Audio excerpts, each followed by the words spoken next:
interested in Daniel Day-Lewis. You're interested in what Daniel Day-Lewis is doing next, Yeah.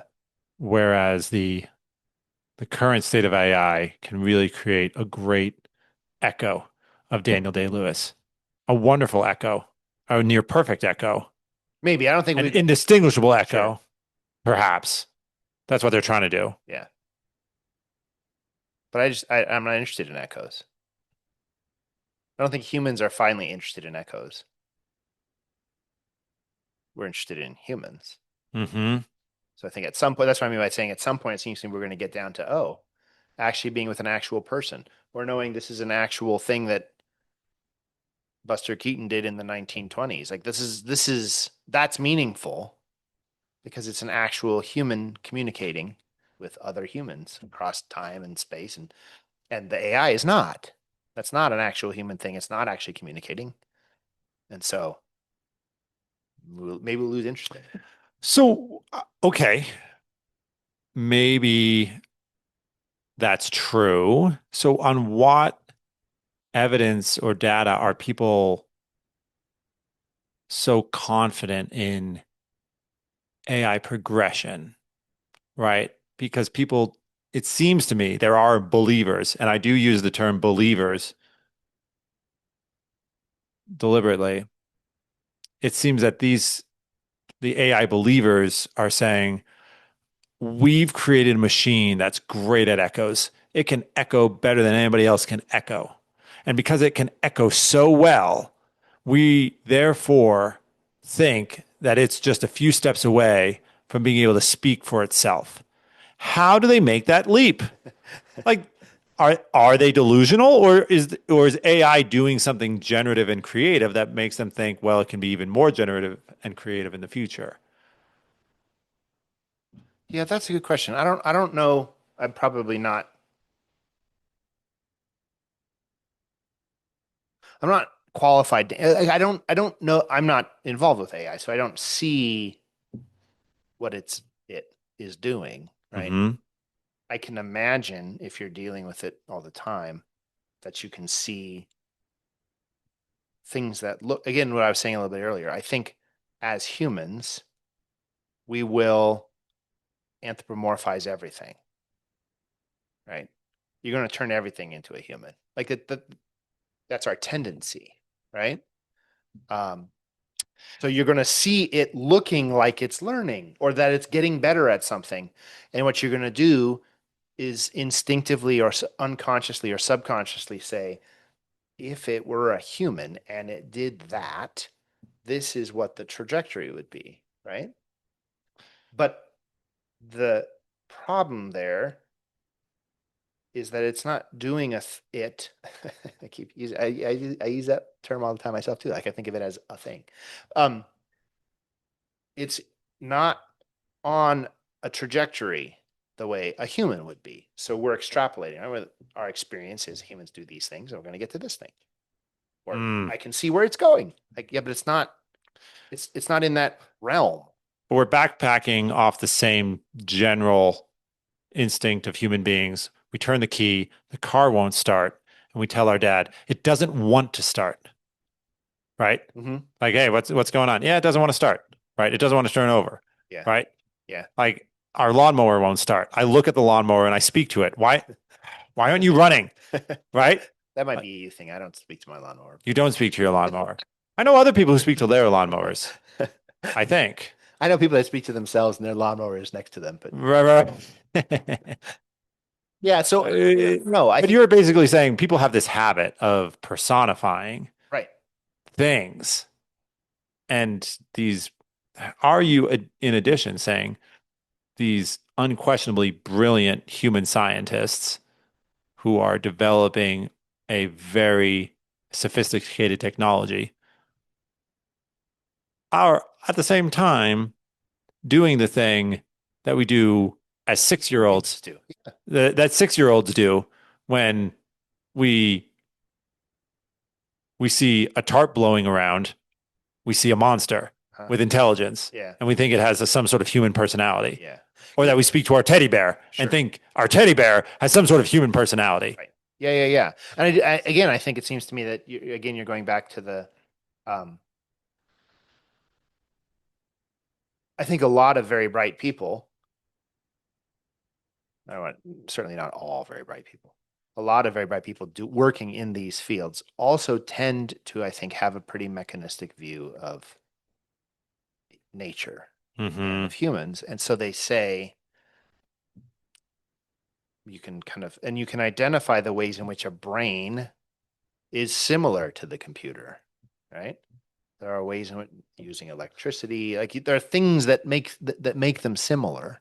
Hmm. Uh, and so if you're tending to think mechanistically about the brain, I think you think of it mostly as a problem of kind of perfection. If we could just get this thing to be a perfect imitation of this machine, if I can get this machine to be a perfect imitation of this machine, they'll be the same thing. The problem is that's not a machine. Mm. I don't think the brain is, I don't even think I mean, there are ways in which you can talk about it being a machine, but the intellect and the person and the soul and those things are things that I think don't have mechanistic explanations. So I can't put together pieces of something that kind of force God to put a soul into it, or like all of a sudden it's a person. Like I don't know how we do that. I don't think that's what happens. So the idea uh, of a computer being self-aware, I think, is a square circle. Like it's not a that's not a those things can't fit together. Those ideas can't fit together. But if you haven't, but you think they can if you have a very incomplete image If you think, I of think what a human being if you is. tend to diminish what the human being actually is, then it seems to me you would be able to say, oh, well then yeah, you can get a computer to mimic to if if I can perfectly mimic the machine that's the human, then I'm going to have a machine that's another human. Because it's not a machine. I think So this there's is more what mimicking. It's not just a matter of mimicking. I think C.S. Lewis had an instinct for this when he wrote that hideous strength. Yeah. Yes. What's Yes. that? What's the head's name? I can't remember now, but oh yeah. Oh, that stuff is horrifying. Alcazan. Yeah, there you go. Yeah. Yes. The head. Yes. But Ransom explains it to Merlin at one point, uh, that they, the members of the NICE, the National Institute of Coordinated Experiments. Is that it? Oh, you're remembering this better than me. I just remember the acronym. Okay. Yeah. Yes. That they really believe that no, no, no, it's not Ransom explaining it to Merlin. It's Dimble explaining it to his wife. And he says they really believe that nature is something that can be put on the surgeon's table and taken apart Yeah. and put back together as you will. And in the novelization, they believe that the spirit world is something that can also be brought and put on the surgeon's table. Yep. Yep. Right. And this is their undoing, is that they try to bring the spirit world to the surgeon's table, so to speak. But their mistake early on was thinking that nature was something that belonged on the surgeon's table and Yeah. that they were the surgeons. Yeah. Yeah. And so it seems to me that you're saying something similar about let's just call them the devotees Sure. of artificial intelligence, Yeah. is that they really look at human beings and see a mechanistic, they see human beings as a mechanistic Frankenstein's monster that maybe wasn't quite put together Yeah. correctly. And we will go back to the drawing board and digitize the human thing, and then we'll fix human beings. Yeah. Because so in a way, it seems to me the kind of to put a bow on it. It's not that they have too elevated a view of the computer. It's that they have too diminished a view of the human. Hmm. Right? They've made the human too little in a way. Not that they've made the computer too great, Right. but they've made it so that you could imagine you could achieve the level of humanity because they've made it too small. Hmm. Yeah. Yeah. Yeah. I don't know. I don't know. It is encouraging to see that, particularly my brother was a nurse, and I remember him explaining to me that sometimes some of the things that cause unneeded human pain and suffering is that there's not someone to coordinate care. There's faults in the diagnostic protocols that we have.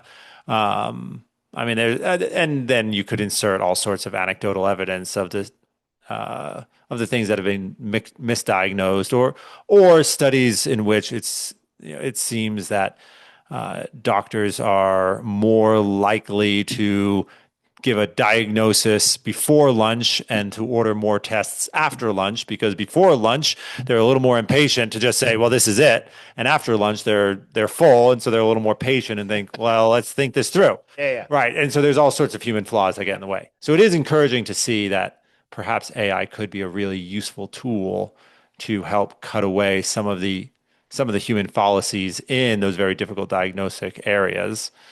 On the other hand, yeah, do we say that we've invented a hammer and it's a really great hammer, Yeah. but then we say we've invented a new hammer, therefore it's going to be a carpenter someday? Yeah. Yeah. Feels like a bit of a stretch, but yeah. Yeah. Right. And I've said this on the podcast before, so I don't want to belabor it. But I mean, I think I've brought up this example is that people were very excited about the invention of antibiotics, and people were predicting the end of disease, right? And here we are, what, 80 years later, and we've been With some disease still. Yeah. a couple, Including new diseases including new because of diseases, antibiotics. right? Right. But like you rewind 80 years and people are like, oh, this is it. Like we've won. Like Eden has returned. Yeah. And we keep running into the same problem is that no, the technology doesn't usher Eden back in, but we can't seem to shake off this instinct to say that Eden is returning. Yeah. And why have we not learned that lesson culturally? Yeah. I mean, that seems to me to be the modern problem, right? Going back all the way to Bacon, right? Oh, there's a chart. Actually, there's just numbers. I can just fill out if we actually just can fill out the entire chart, then we'll know everything. Right. It's kind of the yeah, the notion that we can master everything. That feels very human, but also very modern. Hmm. Um, Yeah. Yeah. it's just a little longer. There's just a little bit more we got to do, and then everything falls into place, right? And that gets back to like I don't think that's the world we're dealing with. Right. Right. We're Right. not So, ushering so Eden in a back way, it's in. not a threat, We're ushering Babel back in. right? I mean, I think it can be a threat that can make things complicated for people, but it's not a threat that suddenly the world turns into something else. I think the world is a certain way, and AI is going to be maybe helpful in some ways, hindrance in other ways, but it's not going to change the world, what the underlying principles I believe in are. So, Hmm.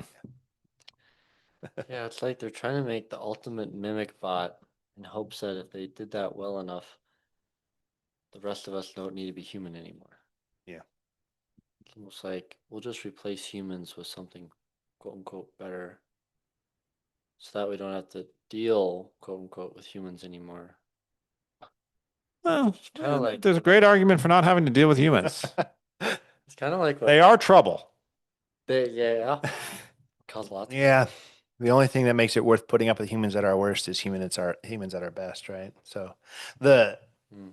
That's a good way to um, put it. yeah, the we've always wanted to be God from the beginning. I just think this is another example of that. It's another way to be God.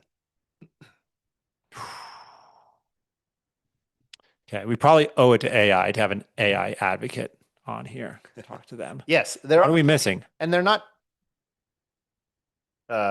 all people that never watched science fiction shows when they were young or something. But, Right. yeah. Right. Well, that makes it worse. They were warned. Yeah. Yeah. Yeah, They saw I am how. not an advocate, so I'm certainly not. I don't fall into that camp. No, Mostly no. just because I see it feels to me like a I want to preserve the human things. If we can find the way for it to help us do the things that humans don't need to do or don't do as well, great. But there are a lot of things that humans by their very nature and by the nature of the thing that they're doing will be better than the AI doing it. Right. There's no point in walking around and being like, hey, put that hammer down because it's not your hand. Yeah. Pound in those nails with your hand like a real man. Yeah, No, hammers are good. yeah. Hammers are good. Interesting. Let's take a quick break.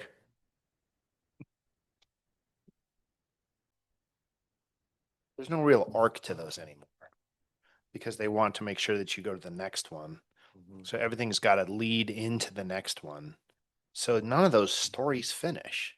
It's all this, everything is like this. Like you're perpetually.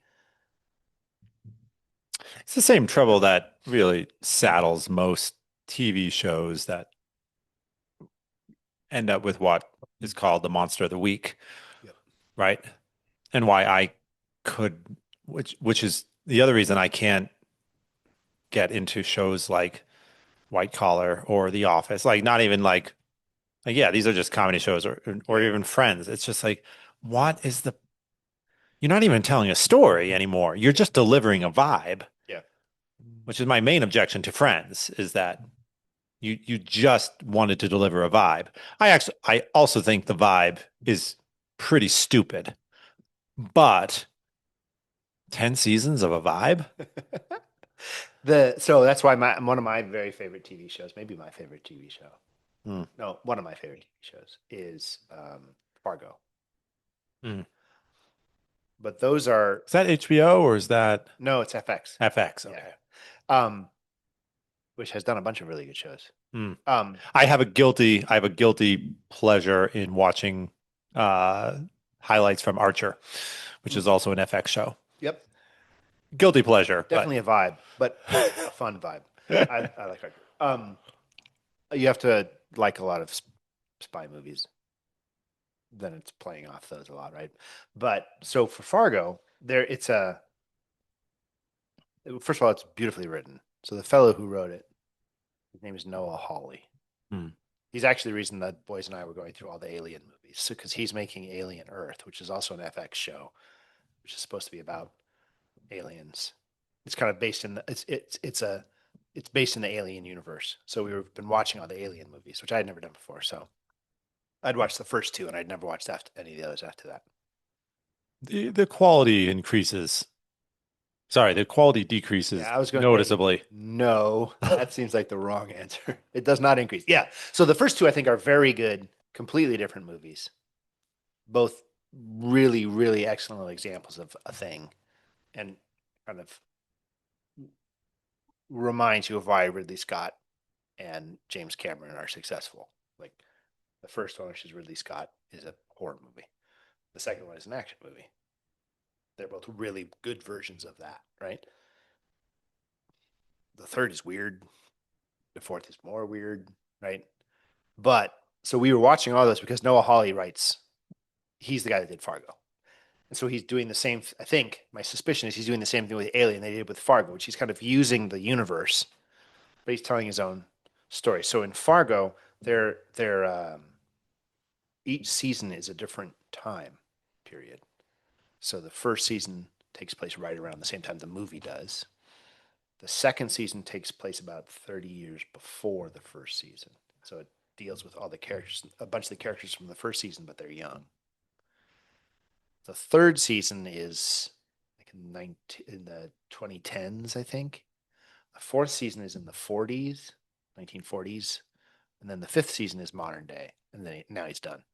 But so for that reason, they don't feel there's an actual story that he's telling that he's going to get to the end of.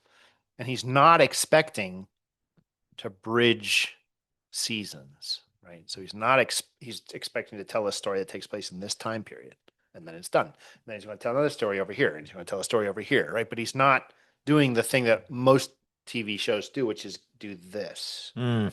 And then you get to the end of this season, you have to set it yourself up to do this, you have to do this, you have to do this. Pretty soon you're like, where are we going?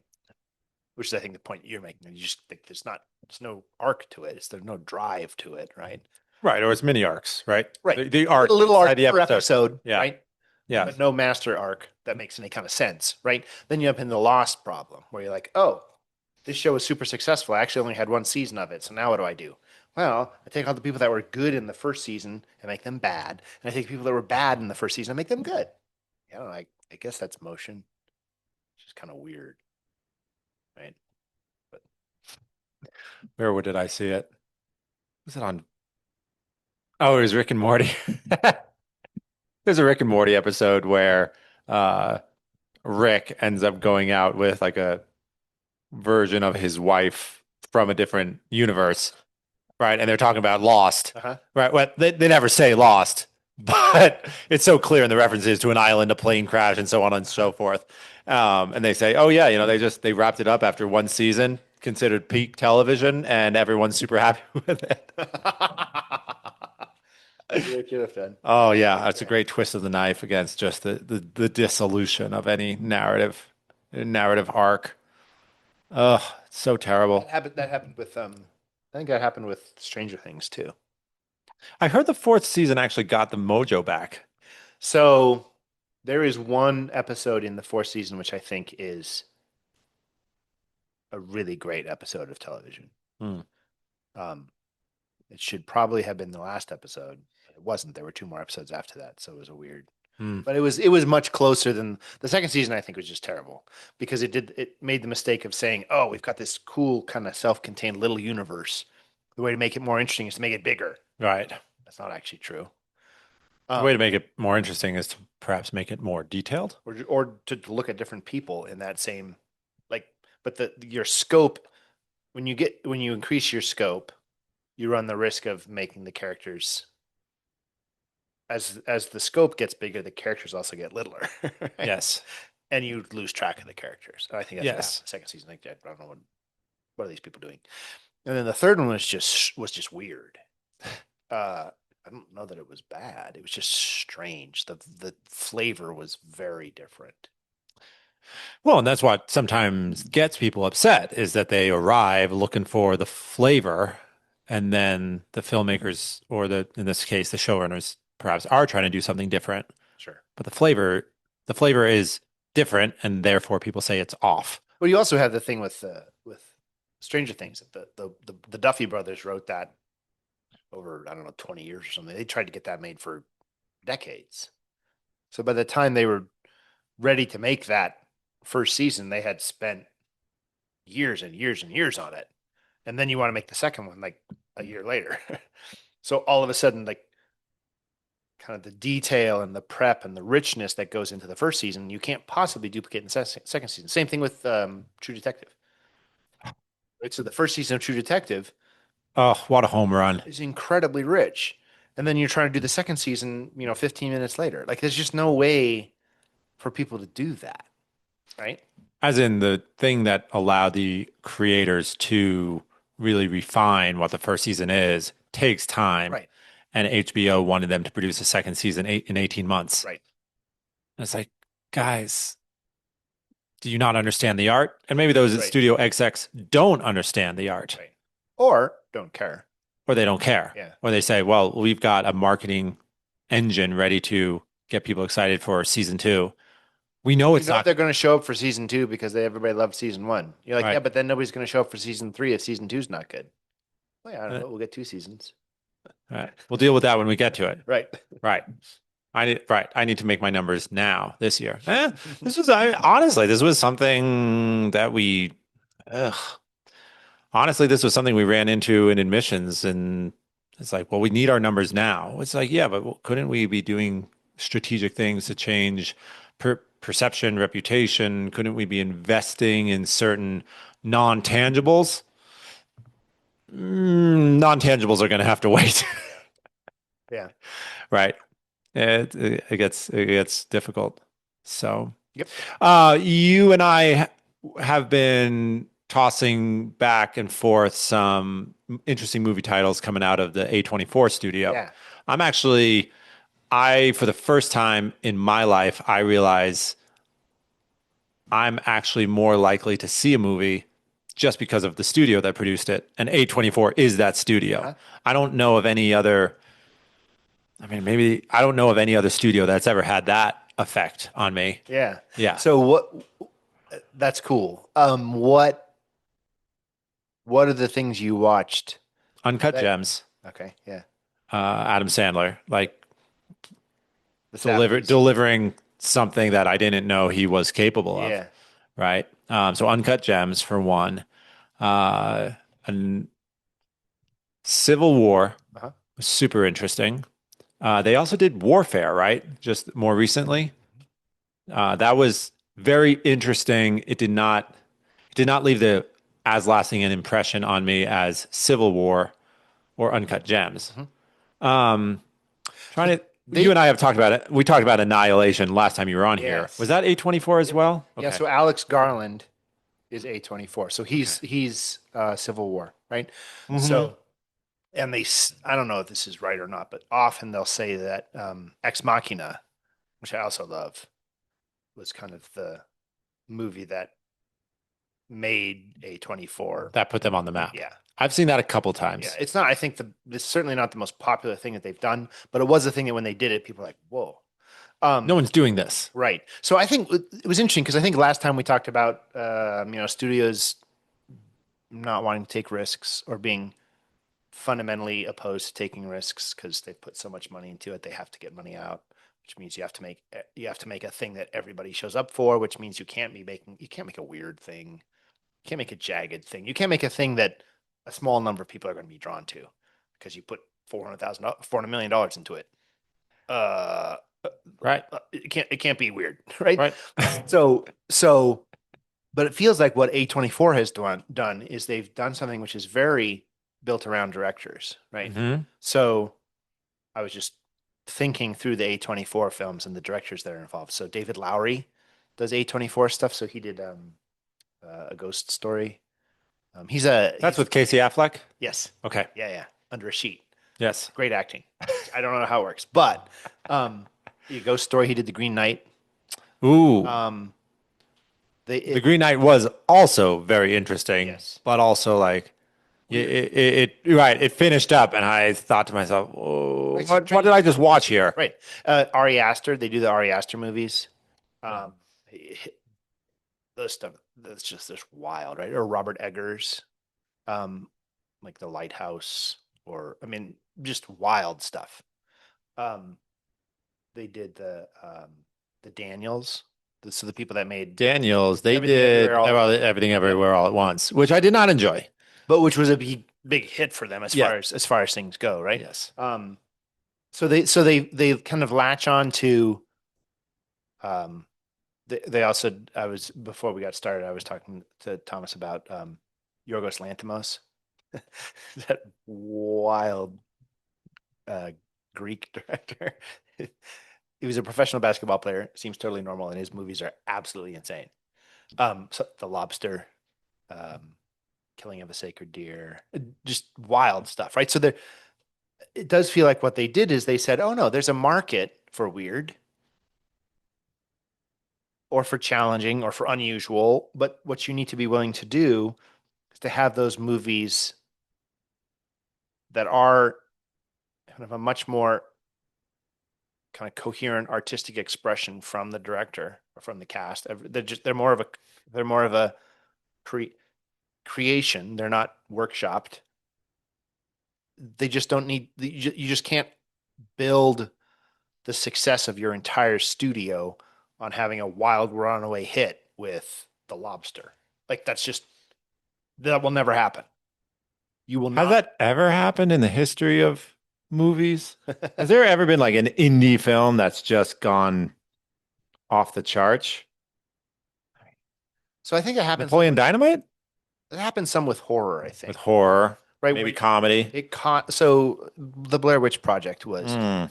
a phenomenon, right? Cost, I don't know, $25 to make, more than that, but also gives me motion sickness just watching it. Like yeah, but made a huge amount of money, right?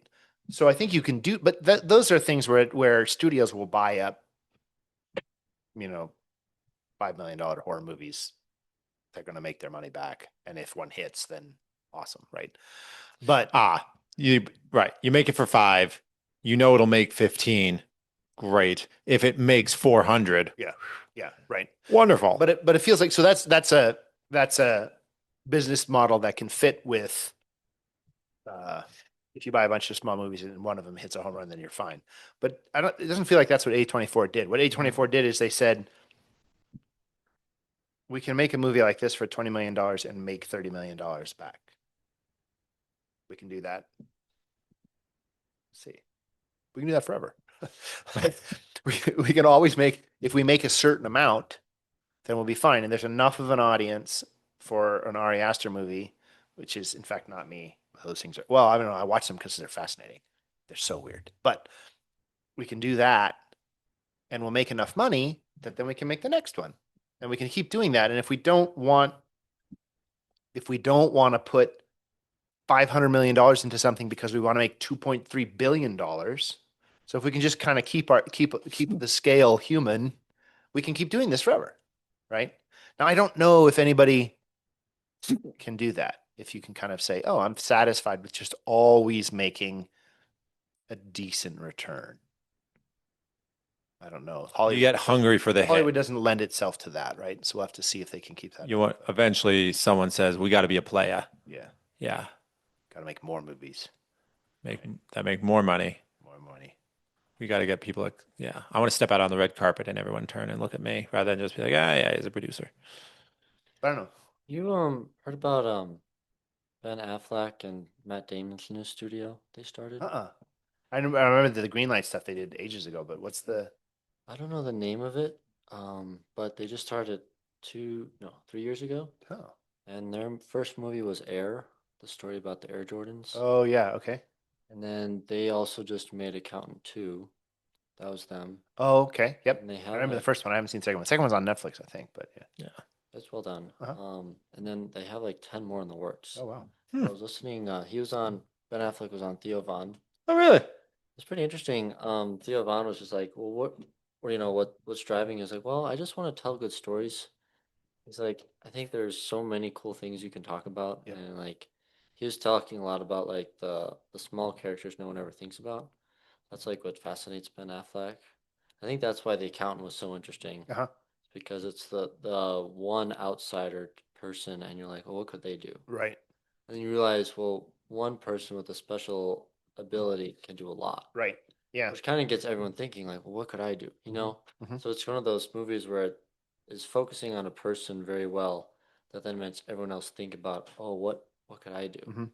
Mhm. Which I was thinking about before our talk today, like what makes A24 interesting. And I've just seen Civil War with Jonathan, but Mhm. that one was interesting because I think they were asking, what do you think about this whole thing? Yeah. And they had so many different parts in that movie. You're like, well, I don't really know what's going on. I'm just kind of watching and trying to figure it out. I think that's what they're trying to do is they want people to think Right. in movies. Yep. I think that's why like Christopher Nolan is successful, like with Inception, other movies like that where people are like, wow. Yeah. Or Tenet, you're like, Yep. wow. Yeah. So then you wanna tell your friends like you need to watch this with me so we Yeah. can talk about it. Right. I think that's what makes for those really good movies. You're like, you just can't wait for the next one because you're like, I want to see what my friends think. Yeah. You know? Yeah. And I do think that it has not been true for quite a while that there's a studio where you could at least say like, look, if they're connected with a movie, it's going to be interesting. I don't know that I'll like it necessarily or agree with it or something, right? But it's like worth watching, right? Right. Pixar actually sort of occupied a similar niche in what was that, the late 90s and early 2000s, where When they were going through their heyday. when they were going through their heyday, Yeah. where it wasn't really a question ever, is this going to be worth watching? Right. It was no, for like what, 7 movies in a row, they were worth watching. Yeah. Yeah. And then They lost that, right? But they lost that. they lost it all. What did they lose there? Right? Well, they lost They Brad started- Bird, right? But they started to make the same movie over and over again. I mean, they got away from for a while, they got away from making original stories, right? So they're trying to tack on to the pre-existing Cars too. IP, right? And then they there was a huge brain drain too, right? So, I mean, Brad Bird, yes, but also John Lasseter, and um, so that you kind of drop down to the B the list, second tier of right? talent. Um, which, they still make money, but not the way they used to. Yeah, right. That was the thing. Yeah. A Pixar movie came out. It's like, we got to go see it. Yeah. We got to go see it. It doesn't matter if you're a kid or an adult. Right. It's going to be worth seeing. Yes. Yep. Yes. But now, I mean, how many Pixar movies have come out and they barely raise a blip. Yeah. I can't even name the last 5 Pixar movies to have come out. I think they made Finding Nemo 2 at some point in The there. last one came out was ELO or something. It was about Elio. Yeah. Elio, yeah. Elio. Yeah. I did not go see it. But. Yes. No, a total dissolution of the genius that they had. Yeah. It's really sad. Yeah. I guess my question is, could a studio hold on to that sense of we sort of have a mission? Or do you think eventually you just say, mission, we got to make some money. Yeah. So I don't know. We got to be big. It feels like a studio is too big for that. I don't know. Hmm. I don't know. So A studio is too big to hold on to a sense of mission. or to at least to a single vision. Mhm. Yeah. Because it felt like that for at least a while when you had the kind of the brain trust at Pixar. Mm-hmm. They were not telling the same story, but they were bringing the same kind of rigor and sensibility to it. It's like, oh, it's a totally different story. Like we had bugs, these are toys. Now we have fish. Like And monsters. but Yeah. but there's something about the kind of the rigor that they've brought to it that you can maintain. But that just means everybody has to stay at the same studio and has to not get older or not get into mischief like John Lasseter did. Like just things need to. I don't know how to do that. Right. Right. You I don't know can't how to- maintain. Yeah. How do you maintain the golden days? No one has ever done that. Right. And at some point, success becomes its own challenge. Right. Like, oh, now other people are trying to hire everybody away from you, or you're just no longer satisfied. So that's why I'm curious as to what happens with A24. Like, because they're making such a what I don't see in them, maybe this is something you see. What I don't see in them is that they have a sensibility that they're maintaining. But they're also not. It's a little tricky to think of Pixar as a studio in a way, right? Because they're actually just people making animated movies. They're not acquiring movies, which is what A24 is, They're going out on the producer side, right? So they're funding them maybe, but they're not.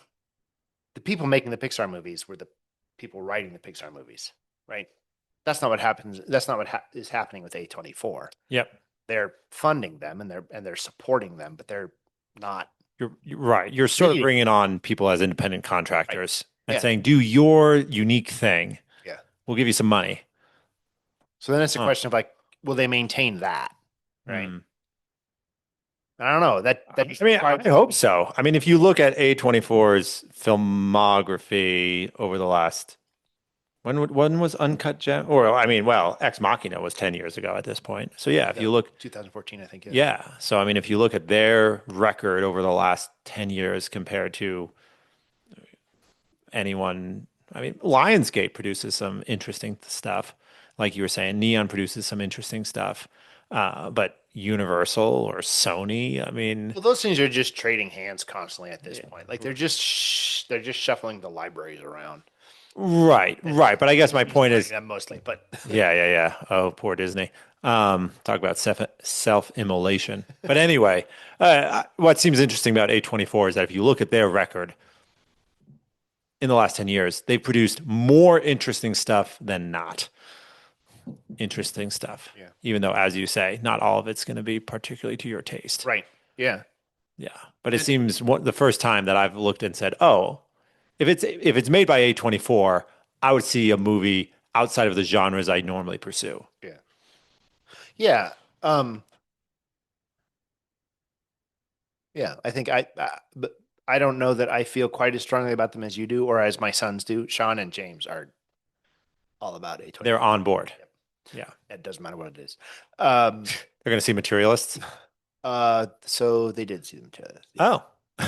In fact, they drove to Rock Springs the day before James was going to the summer camp at Benedictine. Okay. So he had to get up at 5 o'clock in the morning to drive to Denver to go to Benedictine, to fly to Benedictine. So they drove down to Rock Springs for an 8:30 p.m. showing, and then drove back. And he like basically got in the Olsen's car and drove up to Denver. But yeah, although I think that they didn't like it as much as they liked Past Lives, which is also A24, right? So Celine's Song is another one where they've latched onto her, right? Oh wow, she's doing interesting things. Let's help her make movies. What It's not that they're dictating what the story is. She's dictating what the story is, but they're facilitating it, right? It'll just be interesting to see uh, how long they keep that up, right? And if the need to be a bigger player absorbs what they are right now. Be interesting.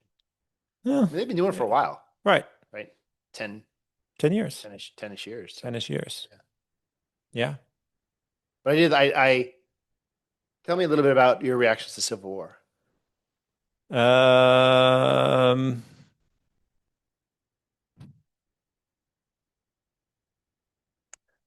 liked it. I did not find it as satisfying as I would have liked to have found it. Uh-huh. Some of the criticism leveled at it was, okay, you just sort of are dropped into this civil war. There's not really an explanation of how it started, what the different factions are, how long has this been going on. Yep. But apparently that was Garland's specific intention was to just make you feel like a journalist, where like there's so many things going on. I don't really know how they all connect. I'm just trying to record part of the story and get it out to the public. Right. I think my greatest criticism of it would be I didn't feel as if I understood the characters as deeply as I did in other movies. Yeah, it's not like the characters were not fleshed out at all. Right. But I felt that I didn't have this connection with the personalities the way I do feel that I have in other 2-hour movies. Right. So a lot happens in it, obviously. So it's simultaneously a movie in which a lot happens, but you don't really know the context of any of it, which is apparently deliberate. Yep. But also, I think my biggest complaint was at the end, a major character dies. The end, a major character dies because they were trying to save another major character. How that has really been set up didn't really seem to be particularly well set up, as in thoroughly set up, I guess. Yep. Yeah. So again, not seeing it as a bad film by any stretch. Sure. Very, very worthwhile. I think I bought it. I mean, I think it's something I'll watch again. But unlike a movie we talked about last time, Margin Call, which is a movie I've probably seen 4 or 5 times and intend to see another 4 or 5 times. I did not have that same reaction to Civil War. Yeah. Of, oh my goodness, I got to see this again. Yeah. Yeah. Yeah. I was struck by his connection also with warfare, right? Because what I thought in Civil War, at least, almost the most powerful sequence was when there's that kind of firefight that they're in, which feels like they then kind of turned into an entire movie in warfare. But yeah, I ended up feeling like it felt that like firefight that they're in at like early on. Like where they're like creeping up towards like the way they move in it was just not a thing I had ever seen before. Like they're trying to get up to see what's happening and then get back away from like it was just I was fascinated by that. That seemed incredibly immersive. Like that felt very immersive and kind of visceral. Are you referring to the one where she gets her first great shot of the guy calling in for medical help? Yep. Yeah. And it ended up feeling, I felt like it was it was a little underwritten, I think is the point you're making kind of towards the end. It felt like it was not quite written all the way out. He didn't kind of get all the way to the end of whatever his idea was. Yeah. Sure. Yeah. Sure. And then, right, there's that really tense scene with the white supremacists Mhm. about, which is essentially what caps the second act, right? It sets up the third act. Right. Uh, Really great scene. Kirsten Dunst's husband. Yes. Yeah. Yep. They're both in. We were talking a little bit off mic about Fargo.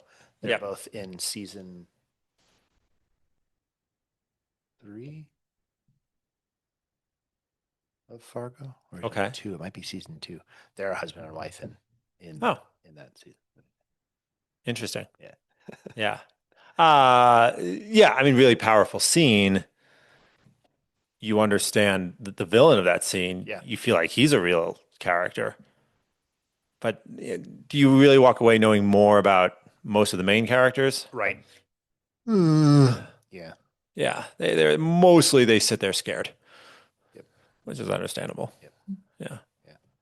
Huh. Yeah. Um, no, so I'll see Civil War again.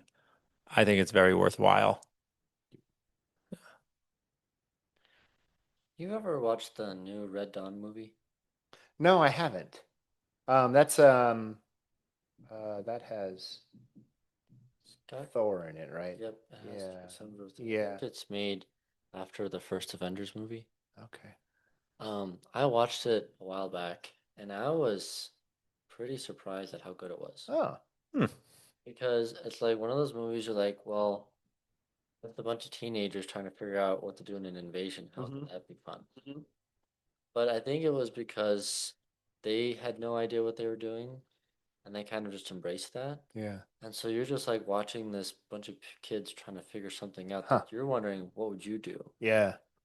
And there's a lot of plot twists. Like at the end, you're like, I don't believe they just did that. Did they just do that? You know?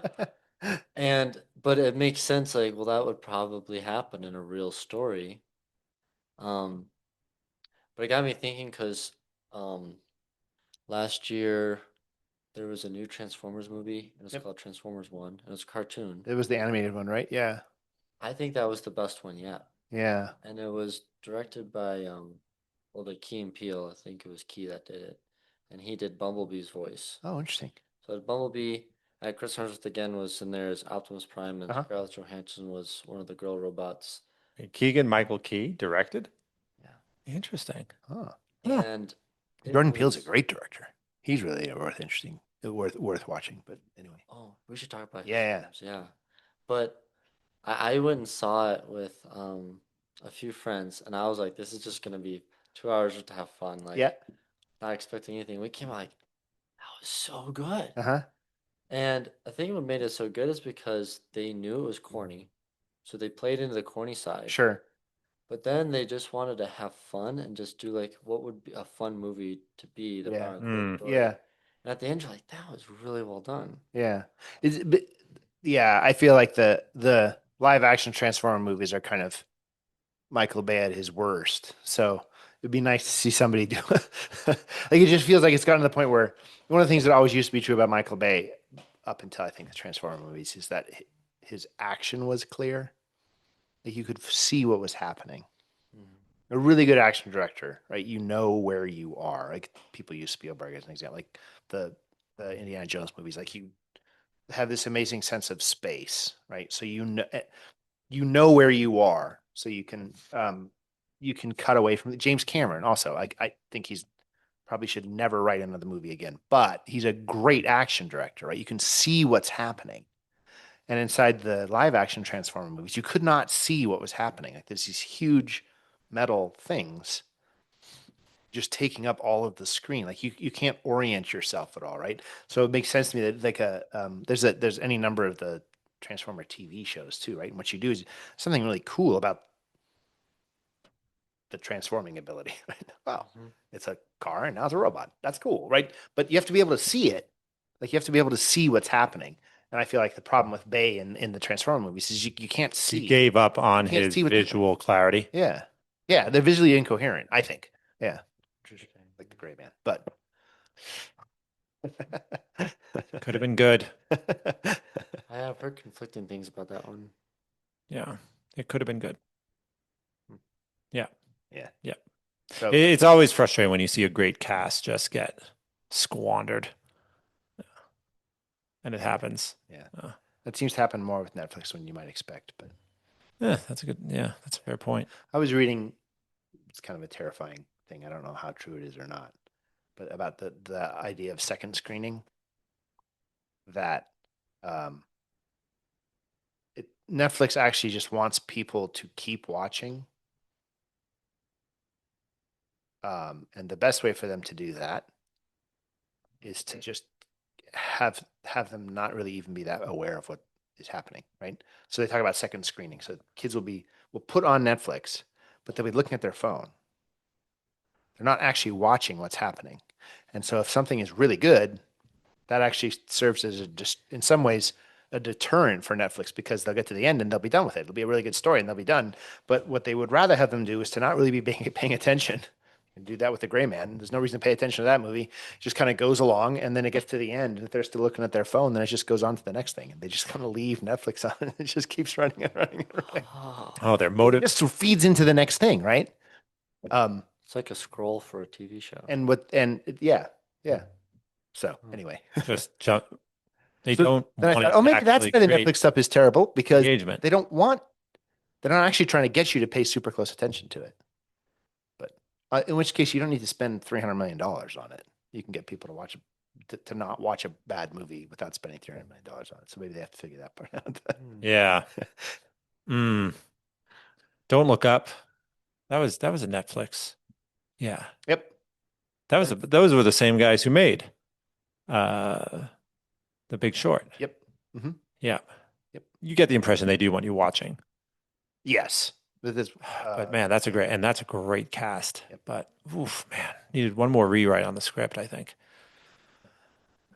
Yeah. He doesn't like, he's his own writer. I don't think he likes people to Tell him, touch what he's doing. tell him no. Yeah.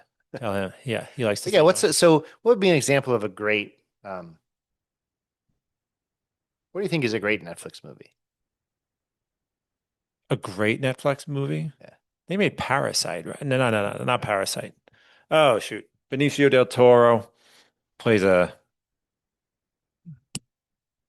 uh is it Parasite? No, that was like that Parasite indie is film the out of South Korea or something, yeah, right? yeah, yeah. Shoot. Bong Joon-ho. Yeah. He's great. Yeah. He's a great director. But Um Shoot, it's Benicio del Toro and a couple of other bigger names. And a Reptile, I think it's called. I think oh, that's on Netflix. okay. Yeah. I haven't seen that. Okay. A great Netflix movie. Goodness, that's a challenging I one. think Marriage Story is a great movie. Have you Mhm. seen Marriage Story? No, So that's Noah Baumbach. Um, that's ScarJo and Adam Driver, right? mhm, Okay, mhm. It's not interesting. a fun movie, No. but I think it's a great one. Yeah. Is that kind of along the lines of a separation? Yes, in some ways. Although in a separation, it's one of the great things about a separation is you don't know what happens. That's not true in Marriage Story. You know what happens, right? But it's about a marriage falling apart. Hmm. Separation's a great movie. Yeah. Yeah, all the Iranian stuff is fabulous. But, Yes. yeah. Yes. But they're making movies. We talked about that, I think, last time. They're not making movies to make money. That's not why they make movies. They make movies because it's their art form, Yep. right? I think the tendency to think of movies as a money making production, I think, is very much an American thing. We've spread it over to India, I think, to some extent, but I think it's very much Right. an American Right. sensibility. Yes. Yeah. Yes. I remember in 1999 seeing the pictures of like tertiary characters in the new Star Wars, Phantom Menace. Yeah. Tertiary characters on the side of Coke bottles, with a little description of this character. That little roll ball thing that would roll around. Right. Yeah, the Chancellor in the Phantom Menace. Like no one remembers who that was. That stuff is boring. He has like the geopolitical stuff in the that's not interesting. Yeah. That's not why we watch Star Wars. Yeah. He has 3 minutes of screen time. if that. Probably more like 90 seconds. Right. But he was on the side of a Coke bottle. Ugh. Ugh. So, what have you watched most recently that you really liked? That I really liked Yeah, from anywhere. sure. Yeah. I don't go to the theaters very much. You could talk about either theater or streaming. I did like Sinners. Yeah. Yeah. I actually bought Sinners Oh on yeah, streaming, right, once it was available. Yeah. Man, I like that Sinners. was an impeccably made movie. Yes. Perfectly made. Yeah. Yep. Adam Beck is fabulous Did too. you didn't see that with us, right, Tom? Who came and saw it? Might have just been Maddie and I. Yeah. The Heretic wasn't soundtrack's fabulous too. Yeah. Yeah, Heretic wasn't bad. Mhm. But man, did I like Sinners. Yeah. Yep. No, I mean I've watched the I what I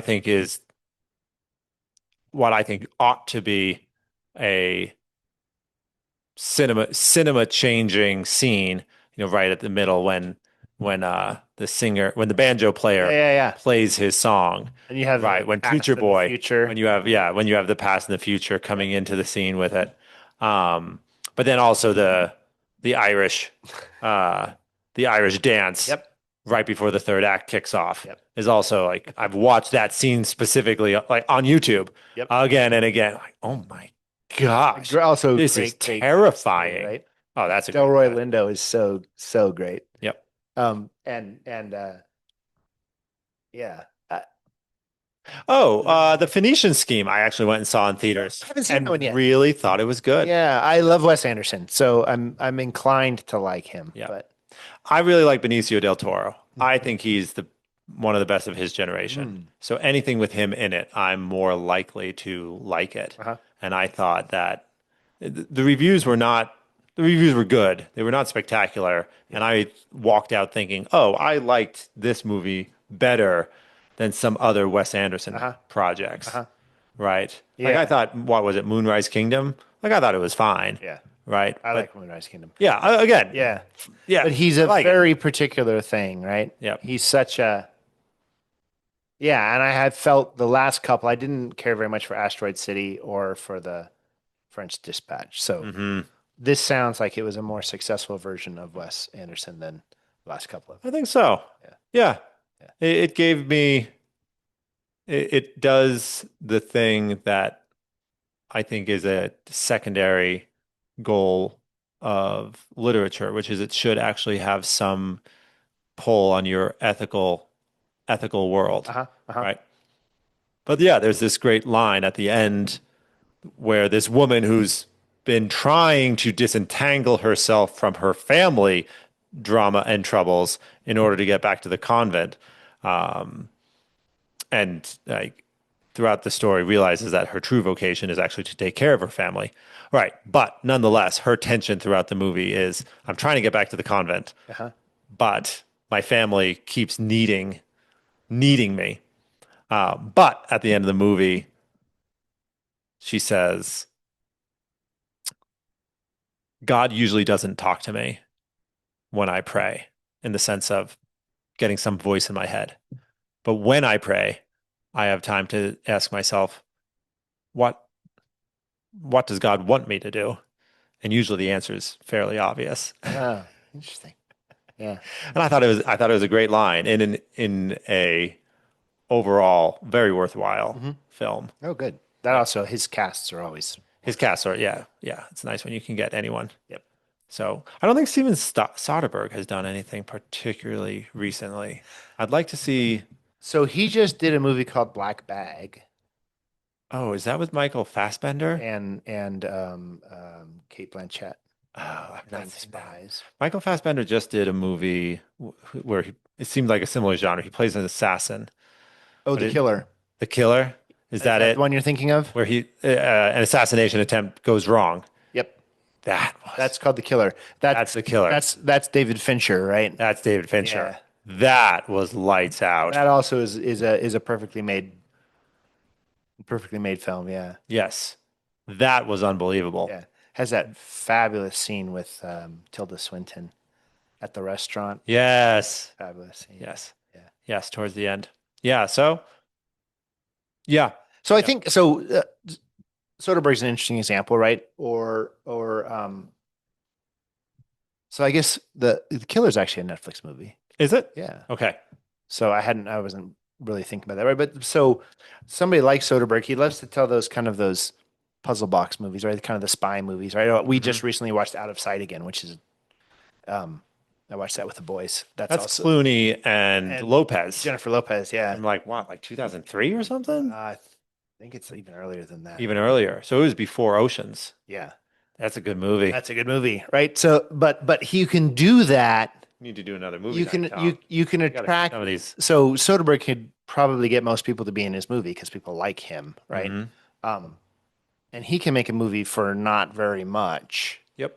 that kind of captures the thing that he wants to do. He doesn't need it to make $500 million or $1 billion, right? So I'm curious about that. You know more about the industry, this side of the industry than I do. I look at some of the names he gets and think, man, he must have spent millions just on salaries for these actors. But is he actually able to basically just get them to come and work for a fraction of their normal salary because, well, they get to work with Soderbergh or Probably, or Wes Anderson, right? Like so Wes Anderson's a fabulous example of somebody who almost feels like he has or Christopher Nolan does this too. It almost feels like he has a troupe. Like he's a stage director. He's just working with like the 20 people that are in all of his movies, yes. right? Um, I would be very surprised uh, if, and sometimes they have bit parts, right? This is again kind of like being a troupe, right? I'd be very surprised if Wes Anderson got in touch with Ed Norton and said, "I'm going to make a movie. Would you be in it?" If Ed Norton said no, no, he's always going to say yes. He loves to do stuff with Wes Anderson. It's kooky, like it's weird stuff. It's great, right? Yep. Um, Owen Wilson going to be in here? Probably. Right? We're gonna have. I don't know why it took him so long to find Michael Cera because he feels like he belongs in a Wes Anderson movie. But I'm sure he's not paying for that cast the way they would get paid, kind of in the open. If they're going to headline a movie. No. Yeah. Yeah. Yeah. Makes sense. Yeah. What's the ones that Soderbergh did with Gina Carano? Haywire. Haywire. Yeah. Yeah. Yeah. That I think that was the is- first thing I ever saw Michael Fassbender in Okay. because uh, he's one of the guys that she fights at some point. Yes, that's right. Yeah. Yes. I think that's the first thing I thought. Yes. No, Haywire is excellent. And it is, I mean, I think it's only like 90 minutes. Yeah. It's So Soderbergh movies are usually pretty short, right? Right. He's a wonderful kind of craftsman, right? He's also just a really, probably these things are connected, but he's also a real student of cinema, right? So he's got he has this website and he puts these things up on it from time to time. One of them was he made, he took Raiders of the Lost Ark Mhm. and he made it black and white and he took out all the sound. And then he just kind of showed you how well that movie works without dialogue. How much of that movie is Like he's just- voicing over, like, hey, look at this. or I think he had written something about certain things to notice, like how much of that movie works just visually. And it doesn't even have to, it's not even because of the bright colors or something. Like it's just the action is so clear in it. Because we were talking a little about Spielberg action earlier, right? But not just the action with like driving around on trucks, right? But the the way he sets up the whole scene in the bar when you with the girl, right? The way he sets that scene up and how few shots there actually are in it, and how you always know what's happening, and how you get like there's that essential moment in it where the villain tries to grab the top of the staff, right, which has been in the fire, and he burns himself, which has to come back later on, right? Because that's the only way the Nazis have the top Information. of the staff is because they got it off the burn. Yeah, right. He comes in, he's like, in his fuck, hand, yeah. right? So just the way that whole scene works, like it starts with the drinking, like the drinking contest and the scorpion and like that, all that stuff. But just how clear that is, and Soderbergh, by making it black and white and removing the sound, you notice things So I've actually done this with the students somewhere. Like turn off the sound on a scene and just kind of like notice how a really great director will use sound to enhance what he's doing, but it's not necessary. Right? That's one of the challenges I think that happens with modern comedy to some extent is they're just kind of telling jokes and there's no real uh, visual comedy, right? So if you turn off the sound, I don't know, a Judd Apatow movie is just not funny. Particularly engaging. I mean, I don't know that I find them funny anyway, but if you turn the sound off, they're just talking, right? And if you turn the sound off, nothing's happening. Whereas if you turn the sound off with a really great director, you can still figure out what's going on. Like you, not just that you can see the action, but you know what the people are doing. Like you know what they're feeling and what they're saying, right? Yep. But yeah. I don't want to rehash what we talked about last time, but this has frustrated me for years. It's like, okay, we have the guys, they're doing the thing, they're making excellent movies. It's not completely lost, and they're doing it on a budget. Yeah. Why is the rest of the industry not responding in this way, right? Like, how did we marvelize ourselves, right? When you have a Steven Soderbergh who's made Oceans, like a very popular movie on a mid-budget. Yeah. And then like how did we get sucked into the DCEU and Star Wars and Marvel where it's like right over here you have well-respected, Yeah. well-liked actors, well-liked directors doing the thing. Yep. And then we chase this thing that's like wildly more expensive. Like 10 times more expensive. How much did it take? How much did it cost to make Avengers? 400 million? How much did it cost to make Endgame? Like 650 million? Right. Right? Yeah. Well, yeah. So I don't know exactly what the answer to that question is, although I think there might be a twofold answer. First of all, I think somebody like Soderbergh Hmm. is perfectly happy for the movie that he wanted to make being wildly successful. Right. So I'm sure he was happy that Ocean's 11 is, I think, a perfect movie. Like I'm not sure what to change about that movie. Right. Right. The comedic timing in that movie is relentless. Like it is so perfect at every moment it can almost be distracting. Like how did somebody do this? But so I'm sure he was fine with Ocean's 11 being very successful, Yep. but he I think also just wants to make the kind of movie he wants to make. Mm-hmm. I don't think if you get lightning in a bottle, it might be really successful, but he's not changing the kind of movie he's making in order to be successful, right? Sure. I think with the Russo brothers, they've just changed what they're doing. I mean, these are guys that made Community. Like that's not how do the people that made Community make Endgame? What connective tissue is there between those things? None, right? So they're chameleons.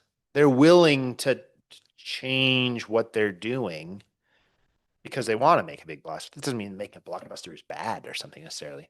Borderline. I mean, Nolan can do it, but it's not clear what they have underpinning their desire to make things, right? I think they want to be successful. So they're not going to be satisfied with making a smallish movie that's not successful, but having it be exactly what they want. Oh, okay. They want to make a big movie, right? So I think they're drawn to that. Where somebody like Soderbergh's not. If somebody said, "Hey, Steven, would you like to make the next Marvel movie?" He'd be like, "I don't." First of all, I don't know how anybody would even approach him with that because he obviously doesn't want to. But he would just say, like, "No, I don't want to do that." But I'm he's interested in that. right. But like, what are Soderbergh's big successes? Oceans, obviously, but then Magic Mike, which is a Traffic was very influential. I guess I don't know. I don't know that it was.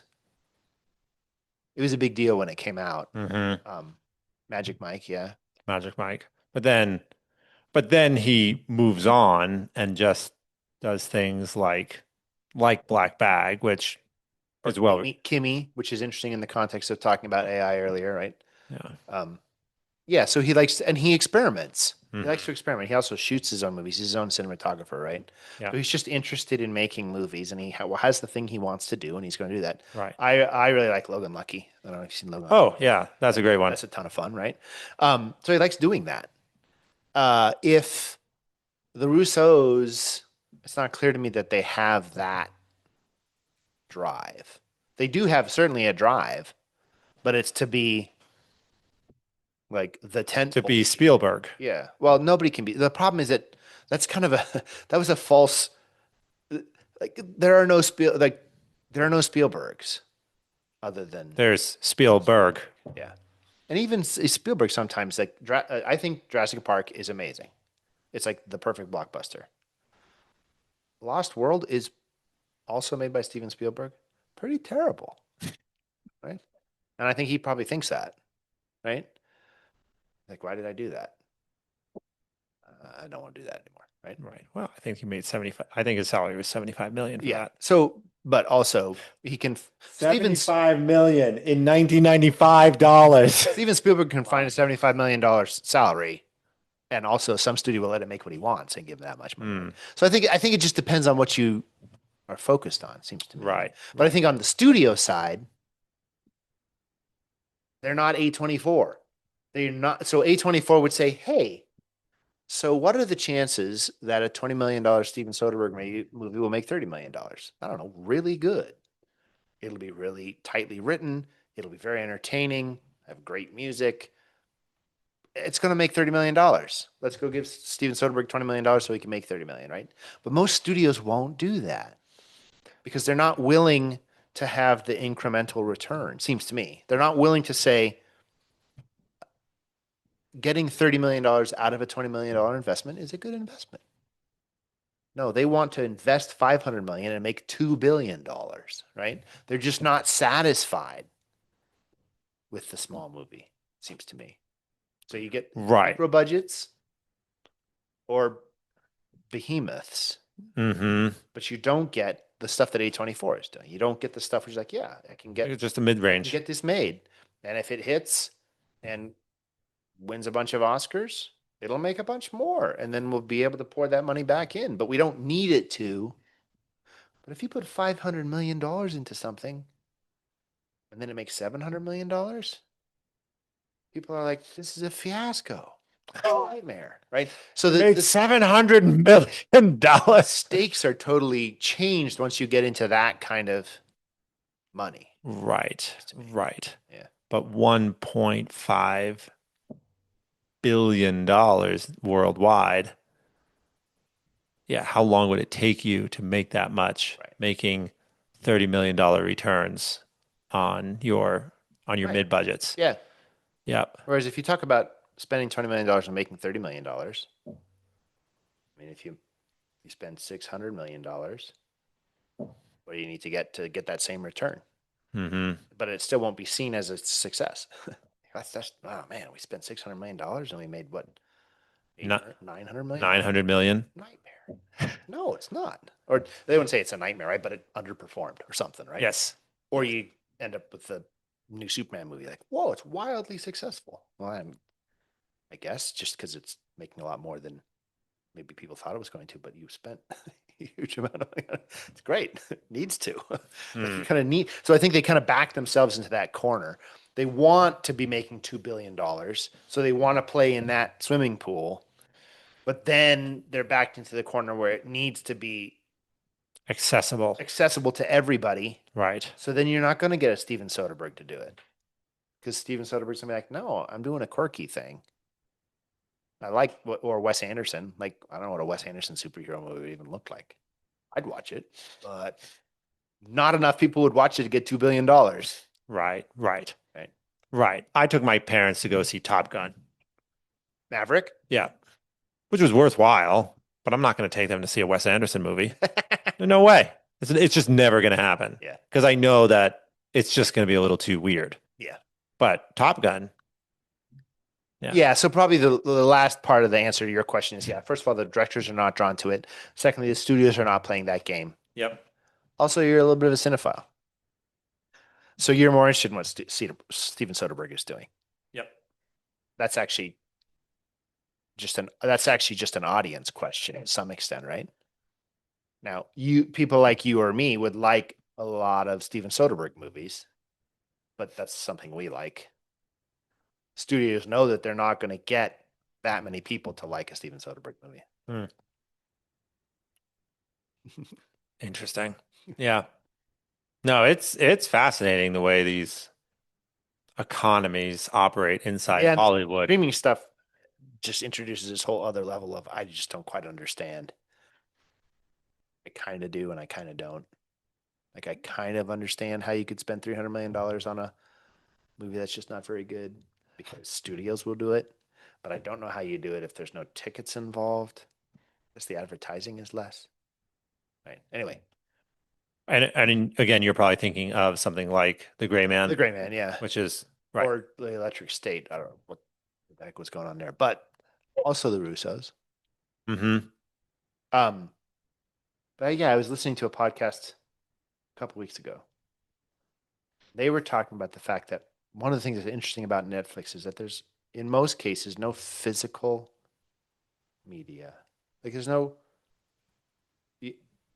Sometimes they will have some partnership or some agreement. Like if Martin Scorsese is going to make, what was it called, The Irishman, or Ugh. if he's going to do that, he's going to make them release it in theaters and he's going to want DVDs, right? Mm. But most Netflix stuff is never going to make it to DVD. There's no kind of physical There's no physical product. evidence Yeah. that it existed.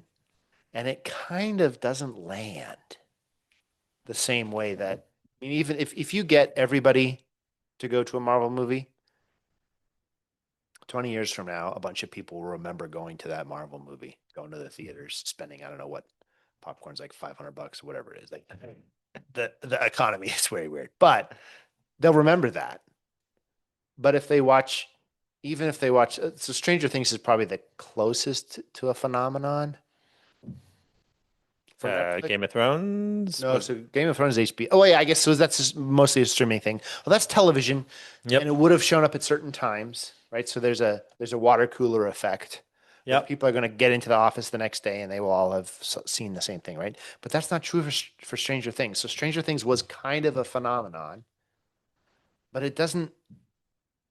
It's like it doesn't really have gravity to it somehow. Like not being in theaters or not. It's just on a streaming service. There's nothing ephemeral. It kind of goes away. Yeah, it's ephemeral. Yeah. Huh. Which is an interesting phenomenon too. That's an interesting angle. Yeah. Yep.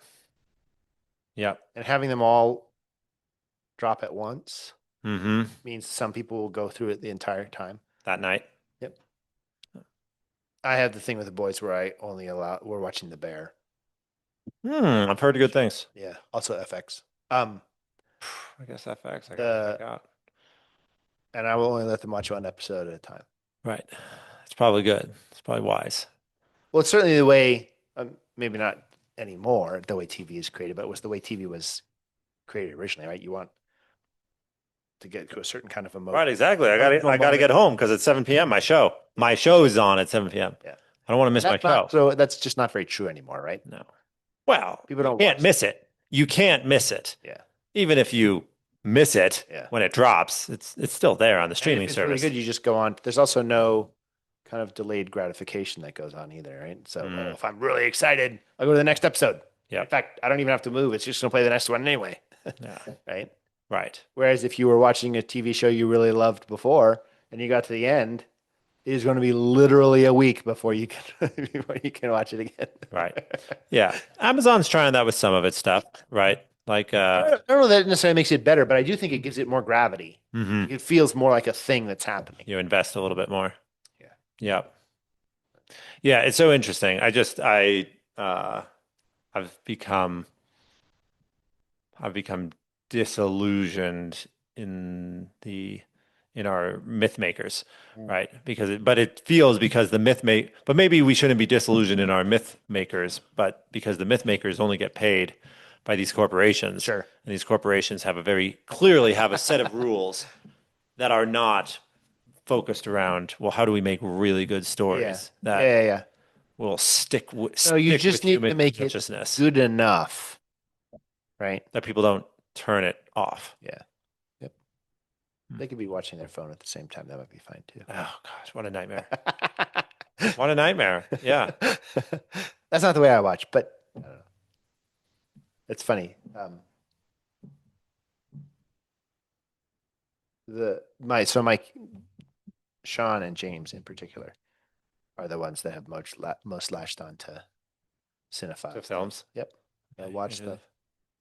And We'll they watch have some, obscure stuff. yeah. And so James got into movies because turns out he really, really liked the Universal monster movies from the 30s. Hmm. I just, yeah. Why? Right. Oh, I don't know. Boris Karloff, and I mean, I can understand, but I don't know how he happened across that as a 13-year-old and got excited about that. I don't understand, but yeah. That's fantastic. All right, Yeah. hold on. Do we have time to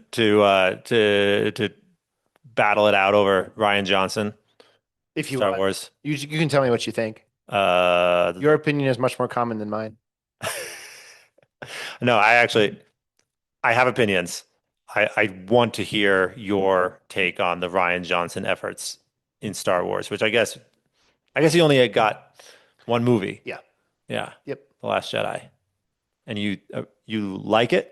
So I think it's the most. I like it the most of the sequels. Okay, is that a heavy lift or is that No, because I okay? think J.J. Abrams is just making really long trailers. Oh gosh, J.J. Abrams. He's just hagiographic, right? So, Yeah. um, I think the reason I like the Last Jedi is because I think it's an example of Ryan Johnson trying to do something in the sandbox, but that's not predictable. Okay. Now, I think I'm also not a true believer when it comes to Star Wars. I'm Ooh. not. I'm not. Meaning by that is it is not a religion for me particularly. Ah. I enjoy. I enjoy them. I think they're fun, but I don't mind the rule breaking. Mm-hmm. There was a lot of he broke a lot of rules. Deliberately. Yep. But I think he was trying not because he didn't care about it, because I think he was trying to do something Just trying to maybe expand the sandbox. right. But He it was was trying to not be J.J. Abrams. He was certainly not J.J. Abrams, right? So well, I thought he succeeded. yeah, I got really frustrated because early on in the film, the Rey character shows up on the island, finds Luke Skywalker, and says, "I'm not leaving here without you." And then, what, an hour later in the film, she leaves without him. yeah, And I remember that was sort of the prism on the movie for me, hmm which is I got the sense that there wasn't really a good vision for how this script was going to arc through its story. hmm Like I don't get the sense that like her time on the island, what did that give her yeah, that she then put into use yep, at the end? hmm She leaves the island and then goes and does some really OP things in the final fight, and then the movie's over. yeah, Like that's what really got me frustrated is yeah, that I felt like there was this narrative chunk that was, I mean, to his credit, the director gives some time to two characters interacting yep, on the island without a lot of action going on, which is something J.J. Abrams couldn't do. yeah, So to his credit, sure, but it was sort of mandated because it was supposed to sort of be a shadow of The Empire Strikes Back. right. So it was Well, sort they're of all shadows, right? I mean, all three of them are shadows of the originals. right. The But I and guess I J.J. Abrams just, more obviously shadows. yeah, oh gosh. So I guess I don't necessarily disagree with that. But part of my problem is I just don't find Ray interesting. Well, I'm yep. I'm not sure. Well, how can you? She Right. never, I'm not. how can you? Where's her struggle? Yeah.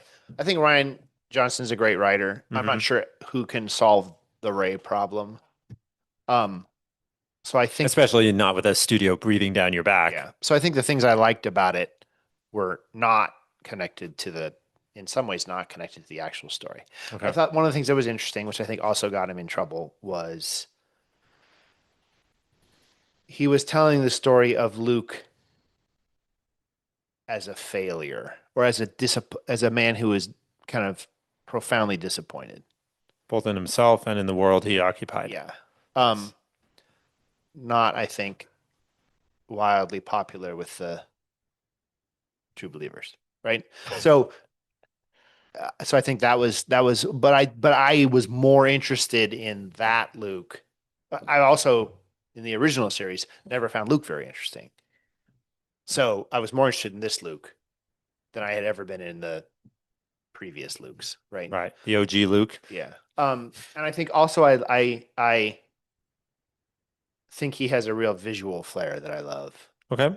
So I especially loved the fighting in the sand planet that has the red Mm. sand whenever they're moving.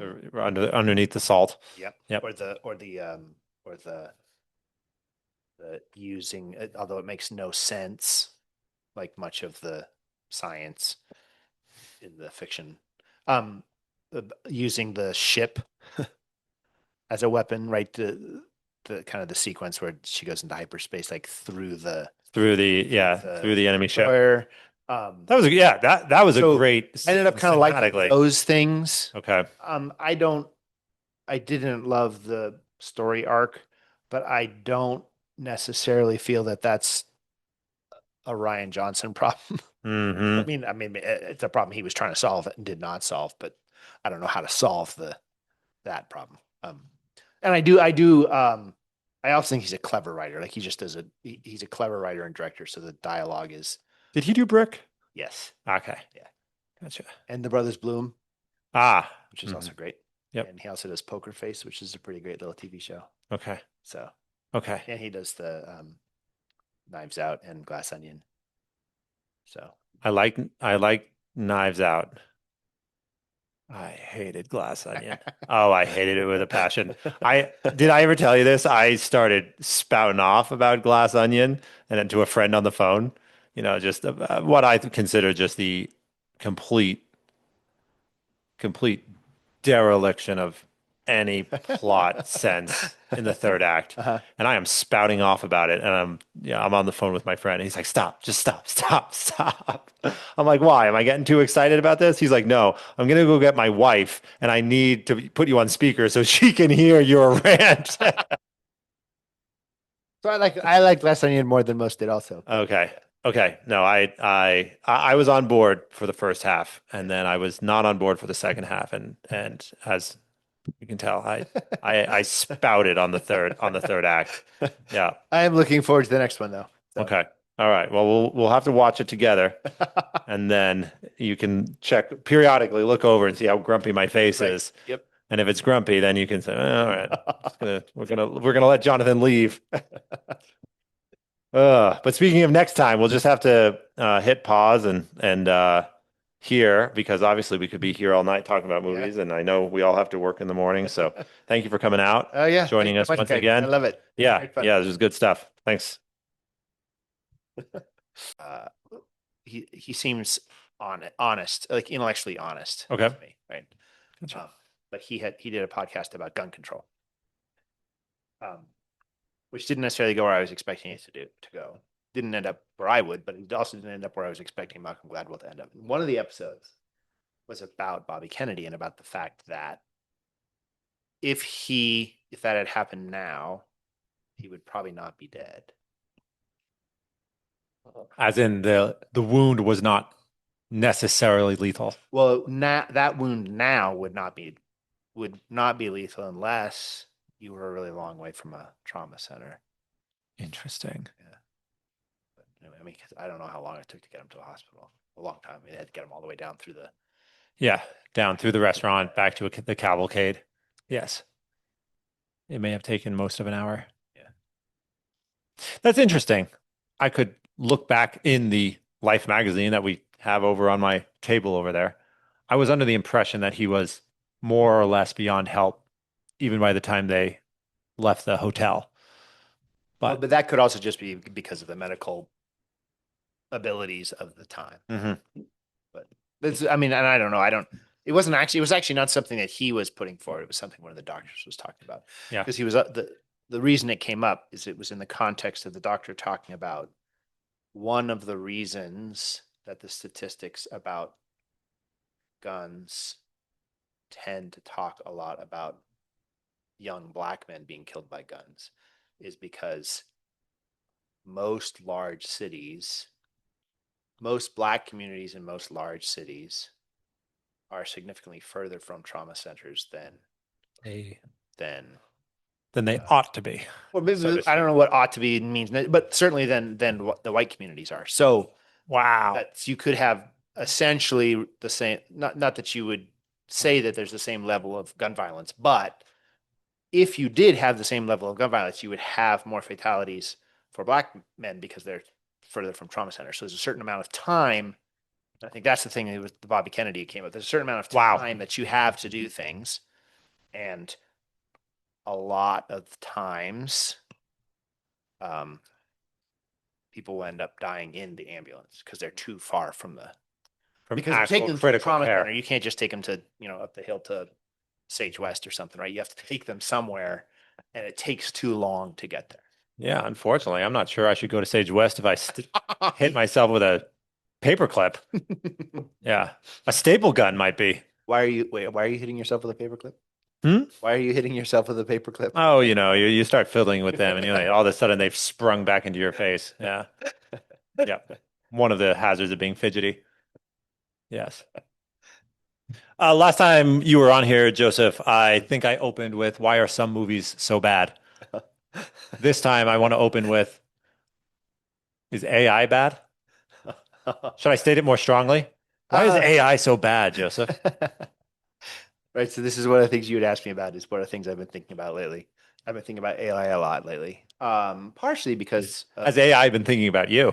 no, so I can't. That's the answer to that question. No, I don't believe AI can think. So I partially it's because I work at a college, and while AI or ChatGPT is not the same issue for us that it is for some other institutions, it is kind of turning higher education on its head. Um, so I've just been reading a lot of things about that. What are people saying? Well, so I think one of the things people say is it's kind of the death of the student essay. Right?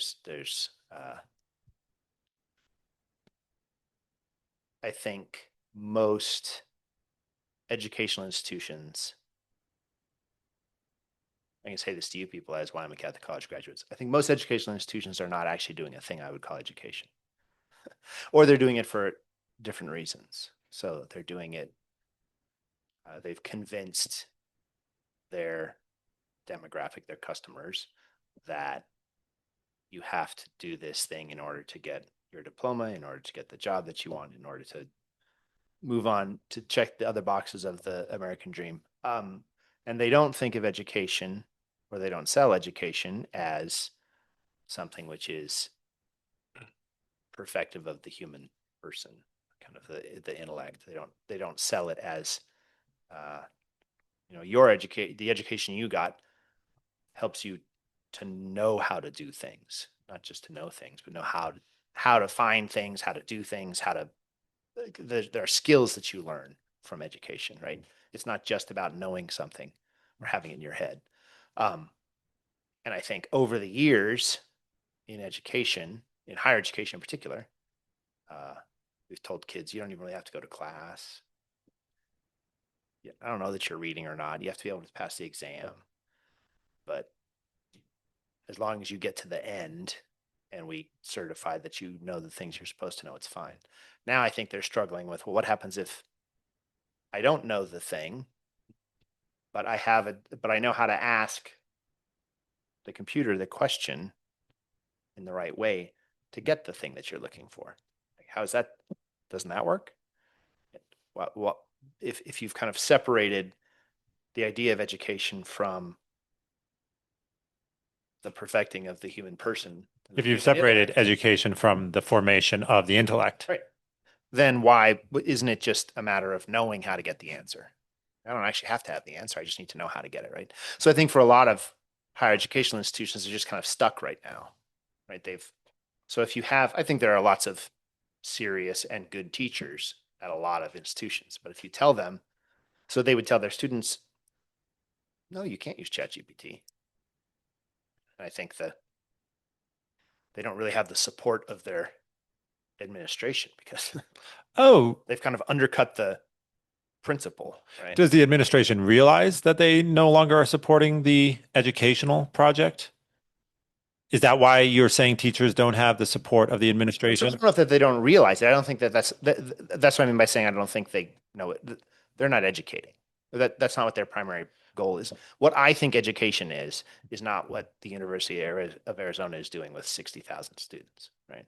What is the University of Arizona doing with 60,000 students? 40,000 different things, right? Uh-huh. It's not that's why for me, kind of the model of education is a community, right? 60,000 people is not a community. I'm not even sure 60,000 people is a city. I mean, that's huge. I don't, right? That you do it with a small number of people where they're pursuing the same goal in a way, right? Which is that, our friend, President Washington, right, talks about education being a common good, right?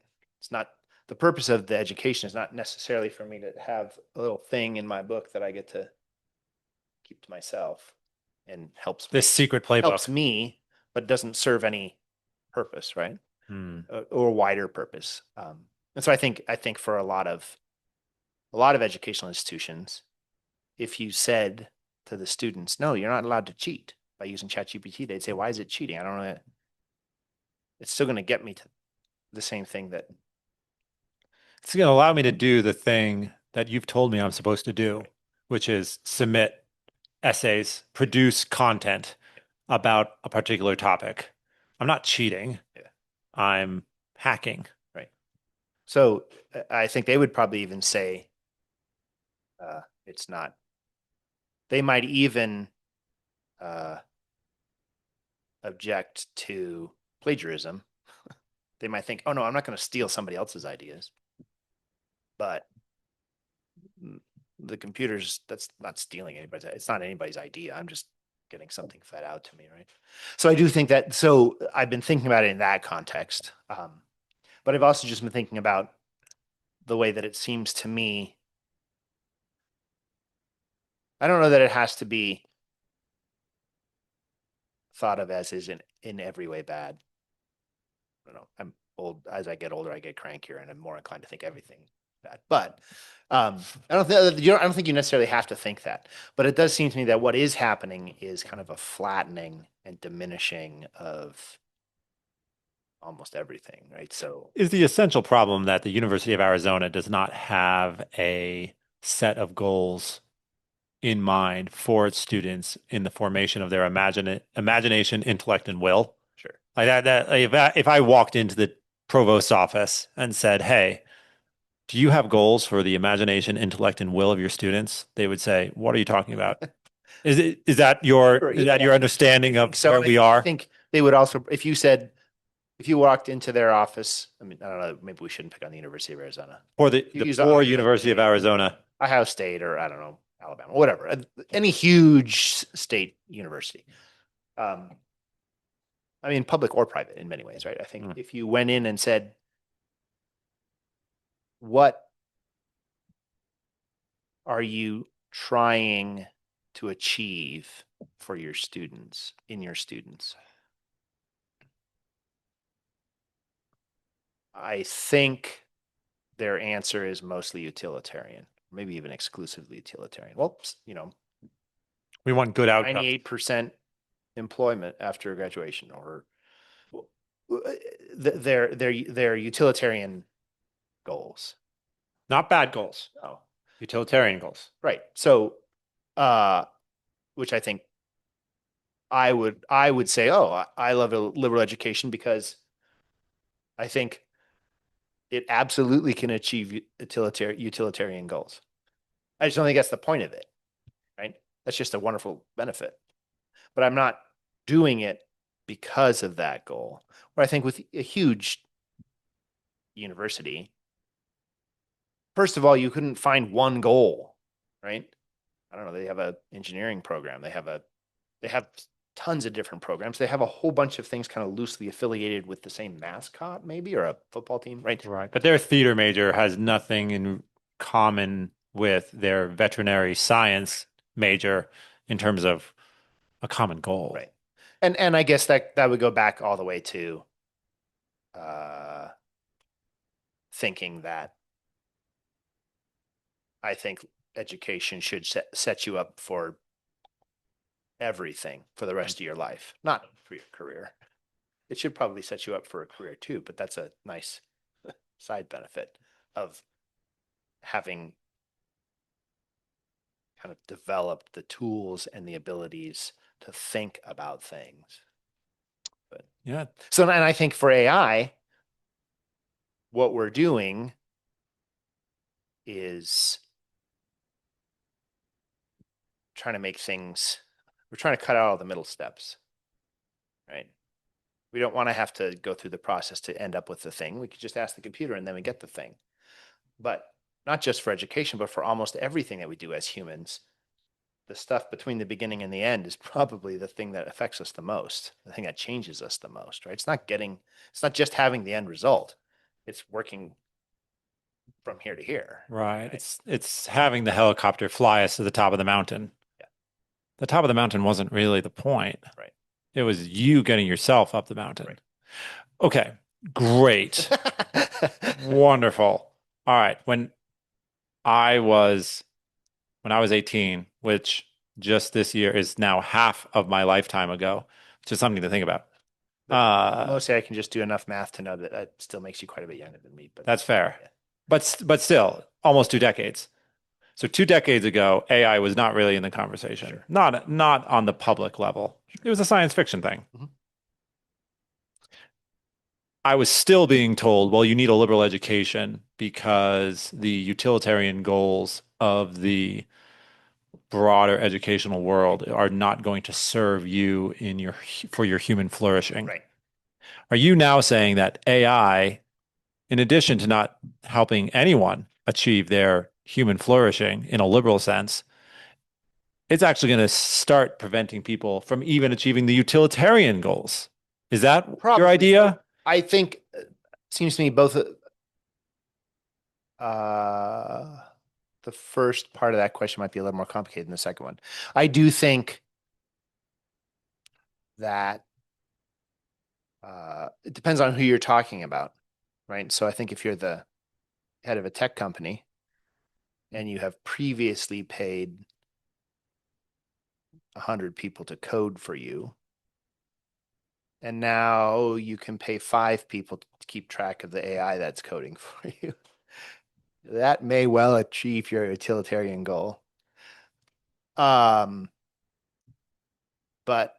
at a real human cost, right? Which is now you have 90 people that were coding before that can't code. I mean, they can find something else to do, right? But that there's kind of a replacing going on in certain levels, right?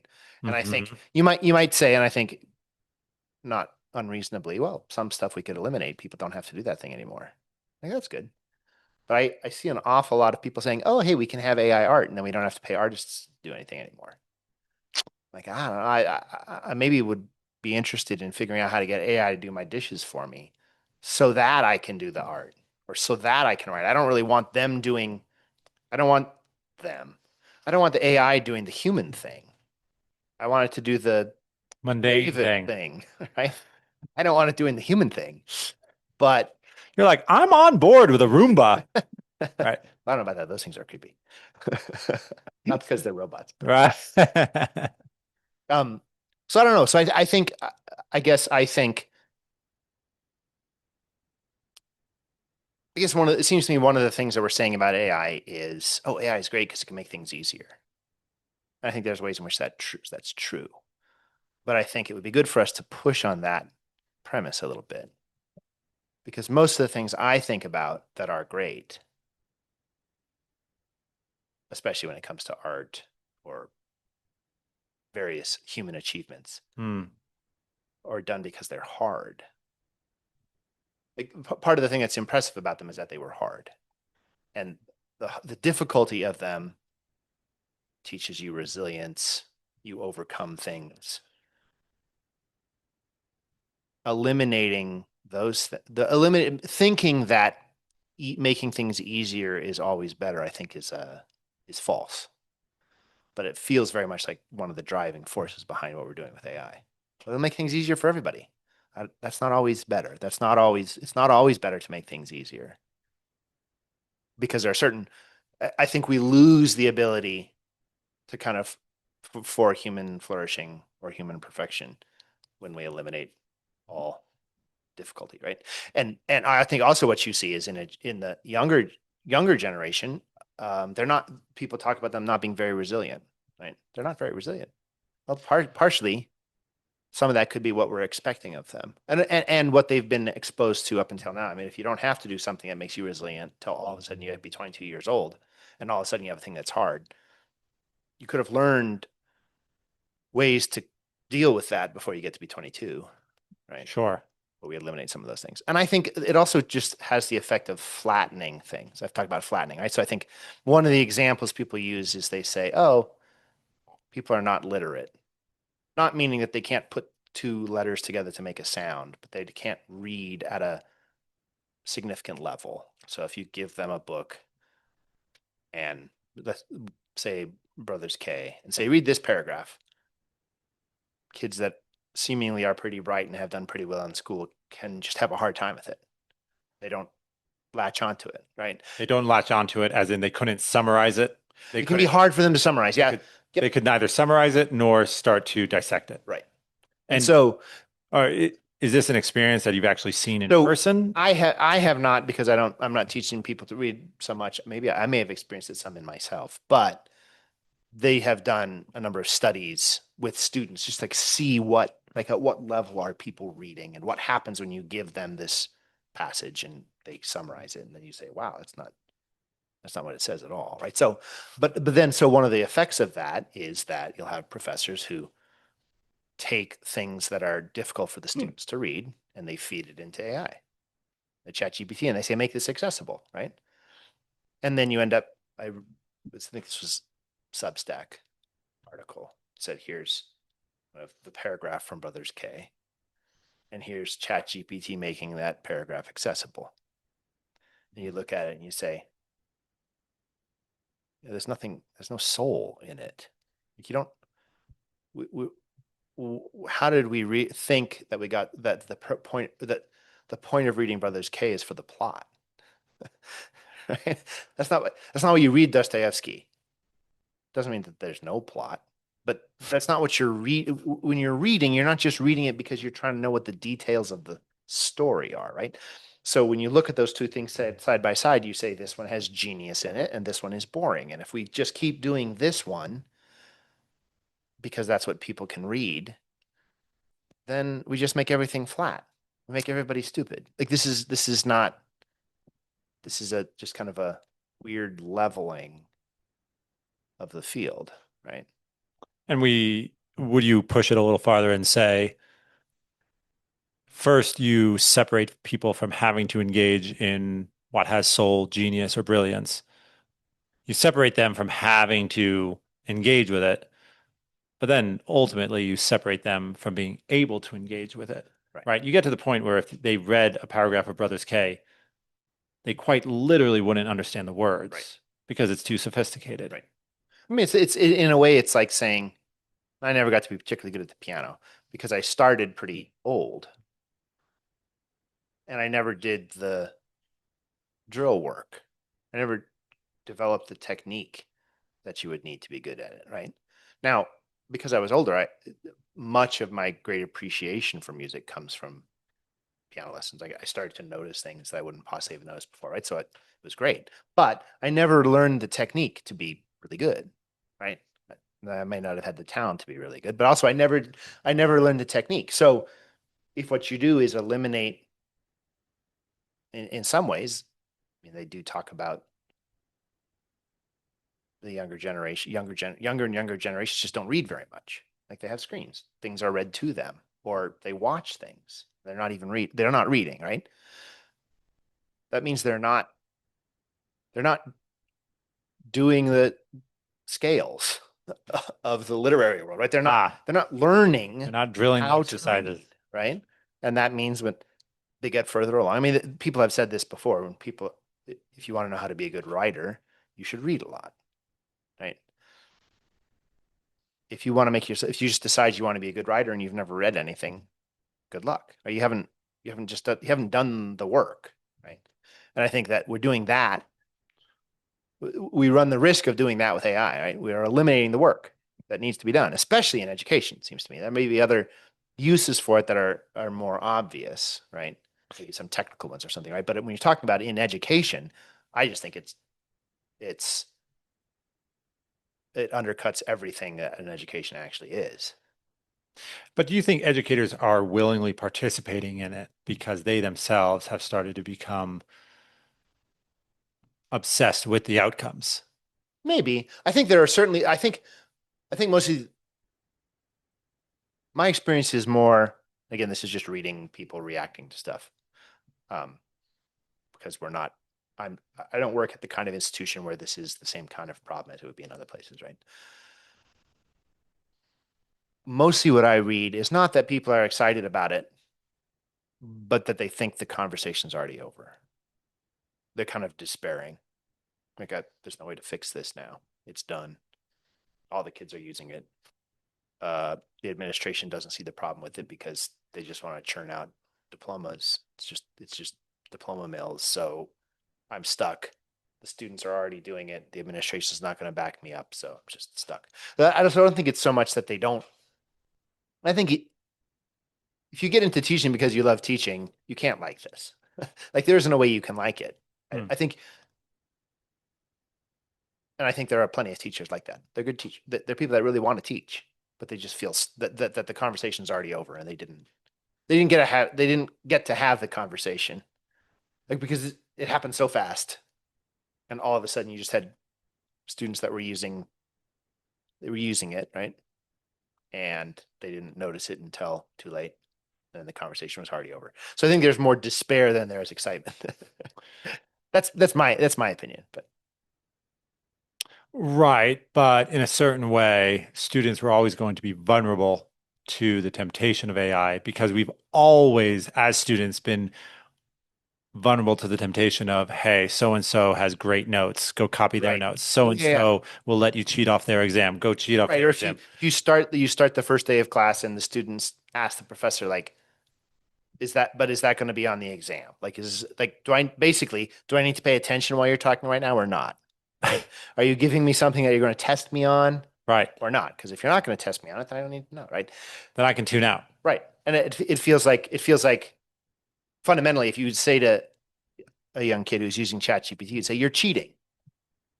That's not that I mean, maybe you're cheating me, maybe you're cheating the school. The person you're cheating is yourself. Right. Right. But that's always been the argument against cheating. Sure. The foundational argument against cheating. But cheating's been hard. Hmm. Or it's harder. This makes it easier. Right. Yes. And I do think that there are certain ways in which it is accepted Mm-hmm. that wouldn't be true, right? You say, well, I'm not stealing somebody else's notes. Right.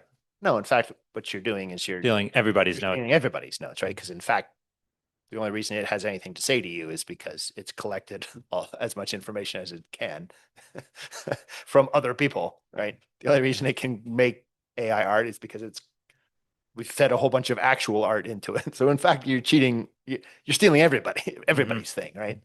But It's Michael Crichton, obviously not perhaps in the pantheon the greats. of the greatest, but he did write a great novel about aggregate intelligence. Uh-huh. Basically, I mean, it's sort of like Jurassic Park in that scientists create a thing that then gets out of control, and then the hero has to come and try to rein it in. But in this particular instance, it's a bunch of nanobots, Yeah. right? Who instead of their programming being based on a top-down directive intelligence, their intelligence is collective, right? And so they're throughout the book, and I think Which actually, is this called? Which book is I this? think they called it. I think he called it Prey. Okay. Yeah, Yeah, that sounds right to me. Yeah. yeah. Now that you say that. And honestly, I mean, shout out to Michael Crichton. It's a fun read. Yeah. Yeah. I mean, I whipped through it in 2 days. He had a talent Sure. along a certain line. I don't want to disparage the guy. He's dead, right? I think so. Okay. Yeah. But anyway, um, the particular boogeyman of this particular novel is the collective intelligence of these nanobots who behave much more like ants or termites than they do than a mammal or even a human being, right? With a sort of singularity of purpose. The purpose sort of emerged from each little contribution of each nanobot, which sort of gave you this aggregate intelligence not found in any particular part of the swarm, right? Yeah. Yeah. Um, Yeah. So yeah, I guess I don't know. my question Yeah. is fundamentally, do the creators of AI really believe that human beings are actually most intelligent as a swarm, right? That's why they're attracted to large language model artificial intelligence, because they actually really think, well, if we just sort of aggregate the contributions of different humans, we'll come up with like a pretty good answer. And so I'm wondering, just wondering, if perhaps the authors of AI or the creators of AI really have a different opinion of human intelligence than someone who says, well, like, how can we get away from the genius of Dostoevsky or Shakespeare or Mozart or Raphael? I wonder if the creators of AI would say those people are aberrations, and what we really want is to tap into the aggregate intelligence of human beings. Hmm. Interesting. I guess I don't know who all the necessarily the creators of AI are, right? Right. But I do think that um I think a lot of them, or at least those who are thinking of um who talk publicly about things seem to be interested in, the singularity or transhumanism or something. So I think maybe there's some notion of what you're saying, but I think a bigger problem for me is I think some of those people just don't think humans are the same things I think humans are. They think humans are uh, maybe mechanistic, that humans are computers, and eventually you're going to end up. So it feels like there's something where they think, oh yeah, so if we keep doing this long enough, eventually a computer will become human. And I just think I don't. That's not a possible. That's not a thing that I think is possible.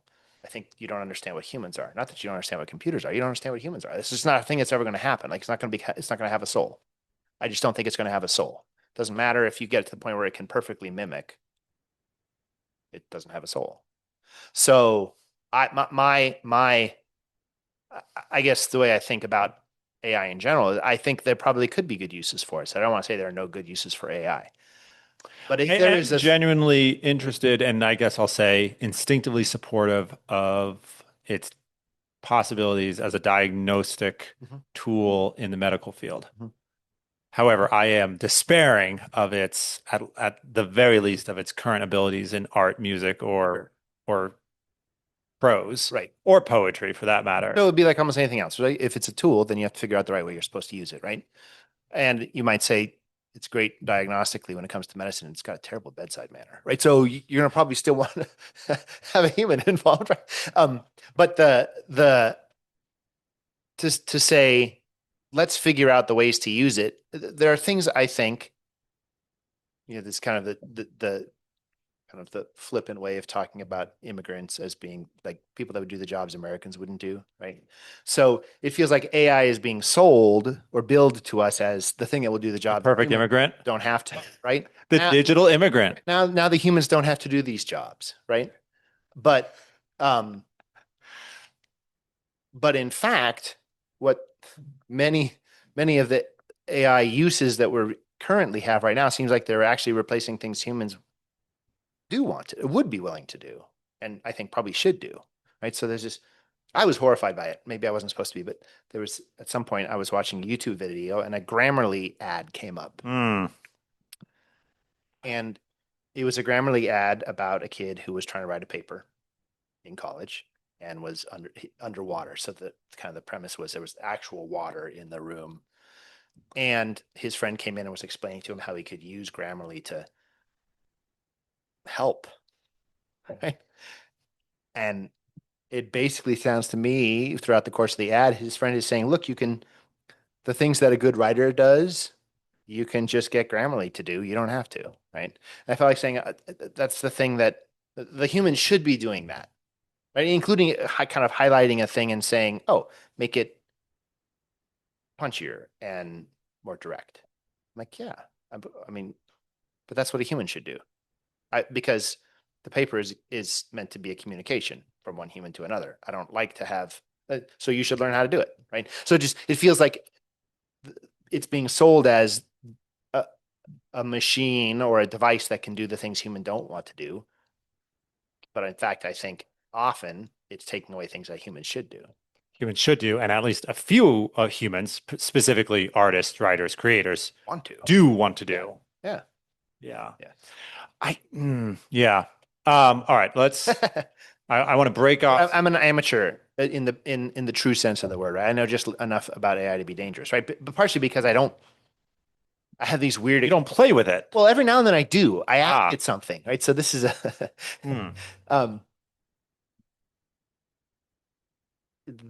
ChatGPT, at least, seems to me has been built to be very accommodating. So if you ask it to do things, I've had the experience where I ask it to do things that it can't do. And it tells me that it can. Again, exactly what to use the word it is a weird term there, but it says, oh yeah, I can do that thing. I say, fine, do that thing. It says, well, I'll get back to you in an hour and then it'll be done. And then it doesn't get back to you. And then you check in. You say, how's it going? It's like, oh, I'm almost done. Here it is. And then it gives it to you and it doesn't work. So I told it to make a design file for me. It gives me this design file and you download it and it doesn't open. And you say it doesn't open. Oh, well, that's right, because it's actually just a placeholder and I didn't do the thing I was supposed to do, so I'm going to do this thing. It's a super weird conversation. At some point, I just said like, that's just lying. Like, I don't think you can actually lie because you're not. Right. But if a human did this, it would be lying because you said you could do X and then you couldn't do X. And then I said you can't do X. And you say, oh yeah, you're right. I shouldn't have said that. I'm like, so that's just lying. I don't understand why you would do that. Like, what's the upside for you? Like, what's the benefit of that? Like, because I've been, and it kind of speaks like it's trying to be a person, right? It's a very weird thing. It says, well, because I'm trying to be agreeable and accommodating. And so you asked me to do a thing and I said, yes. I said, yeah, but that's not helpful to me because I could have done it. If you had told me you couldn't do it, I would have done it and I would be done by now. But instead, we've gone through this long exercise and I don't have a thing and you don't have a thing. Like, so it's not actually helpful. So if what you're trying to do is to be helpful, this is not helpful. Like just telling me if you can do it or not would be helpful, right? So it's a very weird, but again, it's because it's just the most likely outcome, right? It's a collection of most likely outcomes. And it's not thinking. So it's not, in fact, saying, oh, shoot, he wants me to do a thing that I can't do. I should tell him I can do it because he's going to be upset and I'm trying to be accommodating. It's not even doing that. Like, it's not like it doesn't do that, right? So I just think that that's not what AI is. And I think this is the larger maybe it's understanding that I've come to recently, which is I think in some ways the threat is not so much that it will encourage us to be stupid and not do things that are hard and not learn things and end up the point where we are the fat people in chairs from Wall-E. But also that we as humans are ourselves wired, if you will, to see a person or an intellect or a being in the other. And when AI is doing that, it's not a being, it's not a person, it's not an other, but we perceive it that way. So our reaction to it is in some ways seems to me more damaging to us than it's whatever it's doing, right? Because we Our see it as a instinct person. to personify anything. And then we get wait a second, you lied to me. No, you didn't. It can't do that. There's not a way for it to be lying. But I think of it as lying because it's acting like a person, right? It Uh-huh. won't be a person. So in some ways, I wonder if the greater damage to us is to actually think of AI as a thing instead of somewhere down there at the bottom, ones and zeros, right? That's always something I've always wondered too, is like people talk about it as artificial intelligence. I'm like, I think it's just a really fast computer. Yeah. And if we called it a really fast computer, maybe we would think about it in a better way. Because we do seem true that we tend very much to think of the I Yeah. and not enough about the A, right? Yeah. So we think of it as an intelligence, and we don't really think about what artificial means, right? Right. Or not truly. I mean by that it's not actual. So if you put that in front of the I, it should tell you that it's not an intelligence, right? But yeah, I think if we talked about it in some ways more carefully, it might help. But I just myself have had the experience of reacting emotionally to a thing that isn't. Isn't a thing. Not that way, right? It doesn't, there's no reason for it to produce that kind of an emotional response, except I hang out with people. And if a person did this, I would react emotionally, Right. right? Hmm. That's another, seems to me another potential flattening, which is it gets to the point where we don't react to anything anymore because it's not, we're just not around humans anymore, right? But A lot of our human interaction is based on us wanting to have some sort of connection with another person. Yep. And if we feel like there's a lack there, we're trying to figure out what's the problem there. With AI, it can't care, can't think. yeah, And you can't actually build a connection, but you're responding to it as though you would. yeah. So that's what I mean by like, in some ways, maybe the way we're reacting to it might be more damaging to us than whatever it might itself actually be doing. Hmm. But I don't know. I have a couple thoughts. One thought is, how do we know that we're not complaining about the noisy, awkward Model Ts that are getting in the way of the elegant horse carriages that Sure. we're so used to driving? Yeah, How do we know we're not doing that? I don't. Okay.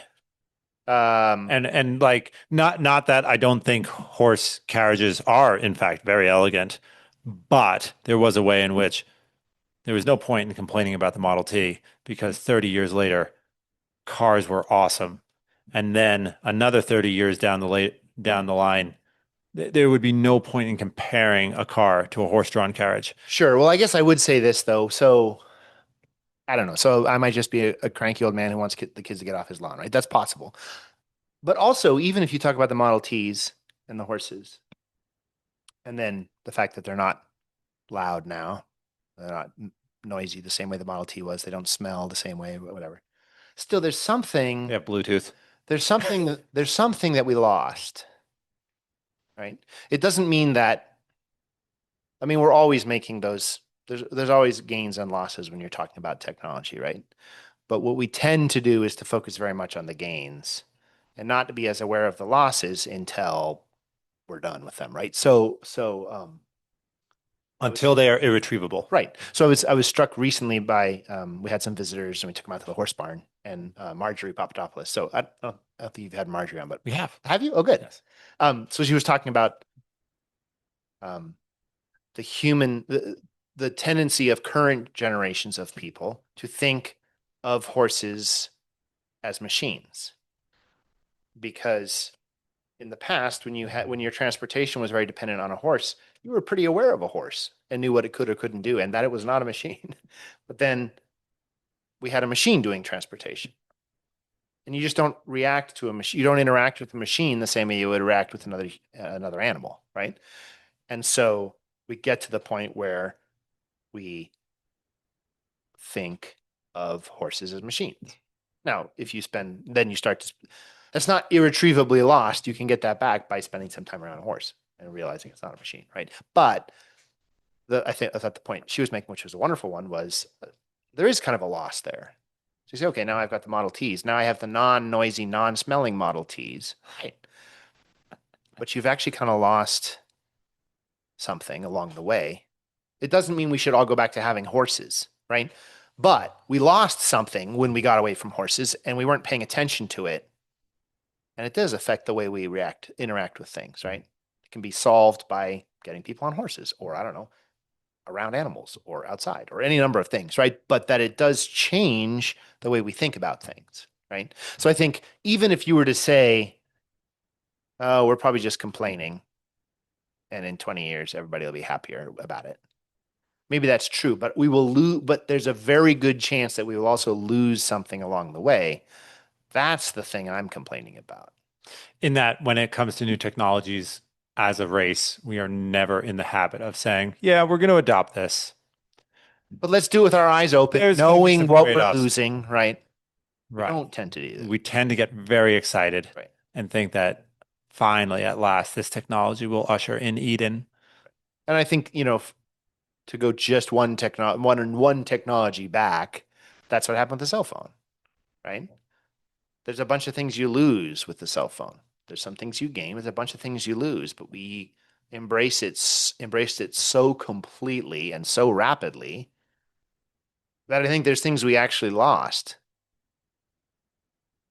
that might maybe we can get back. Some of it will be hard, right? I don't know, we don't have to remember anything anymore. We don't have to talk to other human beings face to face. We don't have to deal with the things that are in front of us, right? Those are things that those are real losses, right?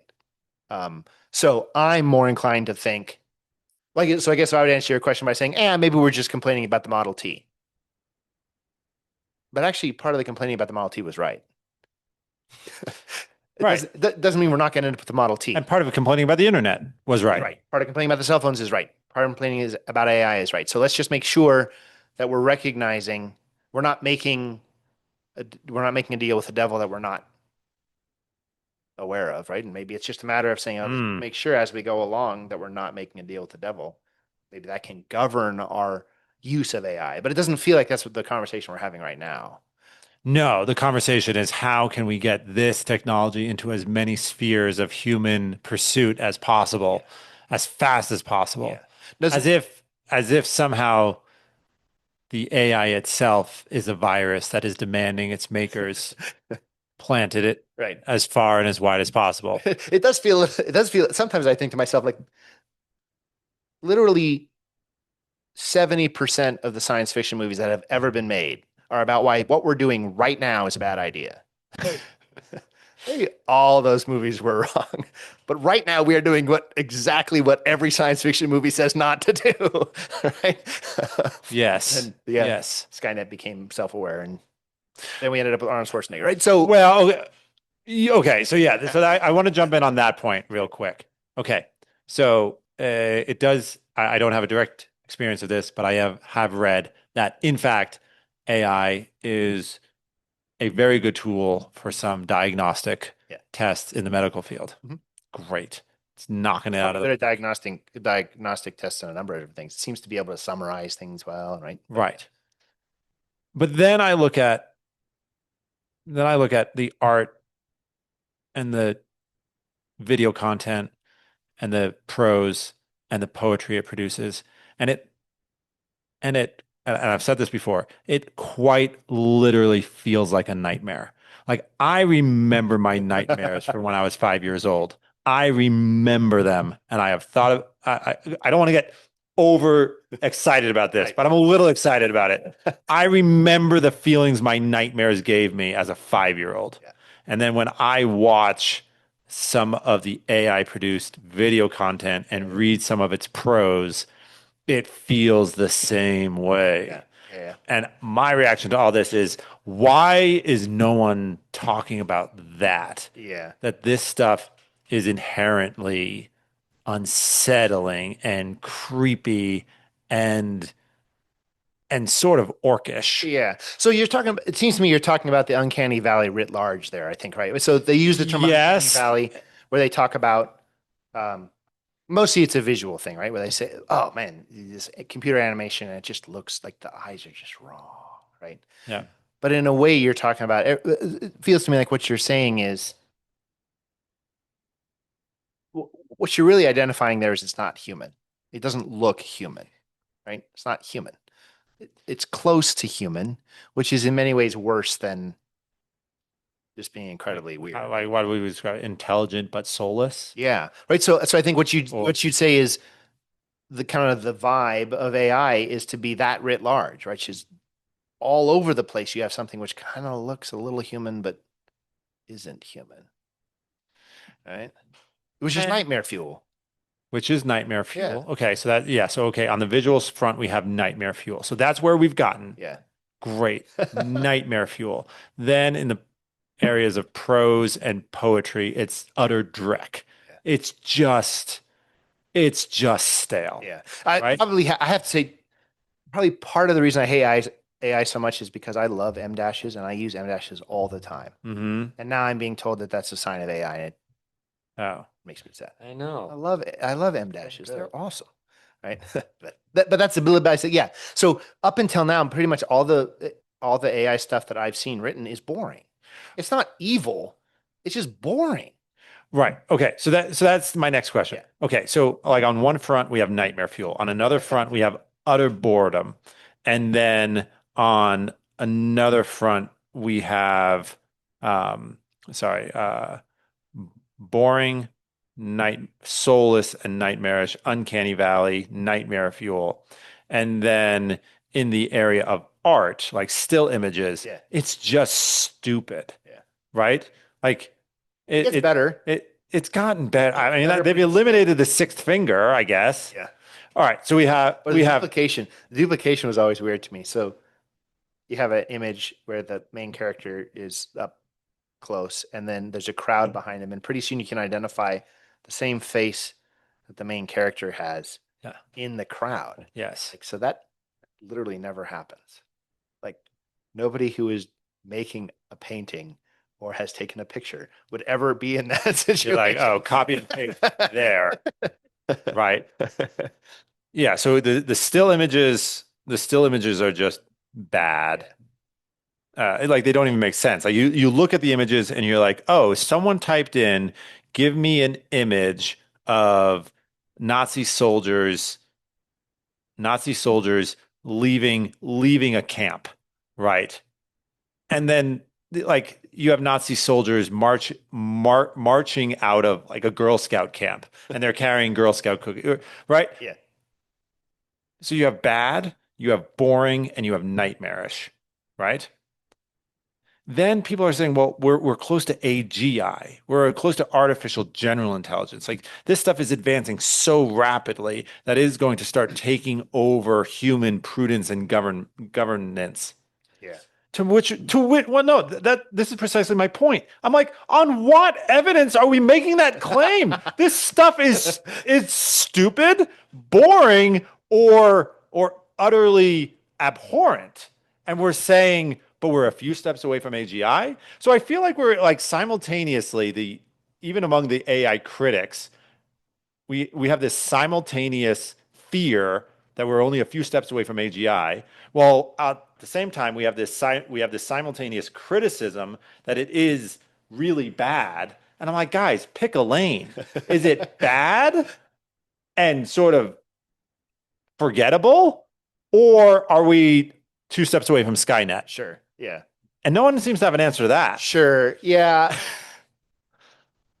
That's because we catastrophize. I mean, I do that too, right? But interestingly, so you know who Ted Joya is? He's Dana Joya's brother. He um he writes about this stuff some. And one of the things he was writing about recently, which I thought was really interesting, is he said, so nobody wants to pay for it. If you tell people, hey, you can buy this AI program, by and large, I think it was 13% maybe of people that would be willing to pay for it. They don't actually want it. So that's why it's free. That's why it's being pushed at you. Like I can't get into Word without accidentally clicking on some AI thing that pops up. Like it's just so the people to whom I think we should maybe pay a little attention to who benefits from it being free, right? Because we've had things be free before, Google is free. Facebook is free. Like, those things aren't free. We're actually just the product. We just have to recognize that, right? So I think the same thing is happening with AI. There's huge benefit to the people that are pushing AI, but most people don't want it. Most consumers don't want it. So that's why they're giving it to us for free, because they need us to use it. Maybe we should think about that a little bit. Maybe that's more likely than Skynet. Well, I think it's kind of like when you have automated messaging on a website or something, and trying to get through as many of the questions as fast as possible so you can talk to a real person. Yeah. Like that happens every time to me. I'm like, just give me a real person, because Yeah. they always give you the same answer that doesn't help you anyway. Yep. And then you're like, I just wasted time. Yeah. You Right. know, They're gonna At its best, by the time you get to the real person, they know something about what your general complaint is. yeah. And, have you gotten any of the AI like spam calls I haven't gotten those yet. or phishing? What do they say? I mean, I get spam calls throughout the day. Yeah. So maybe they're not AI ones, right? Maybe they're just straight up old fashioned, right? But there are Straight up black hat hacking. so there are a lot of people using AI for that stuff. Mhm. Where they're trying to get people's account numbers, and I mean they're using it that way. There's still something a little weird about it, but I do think so.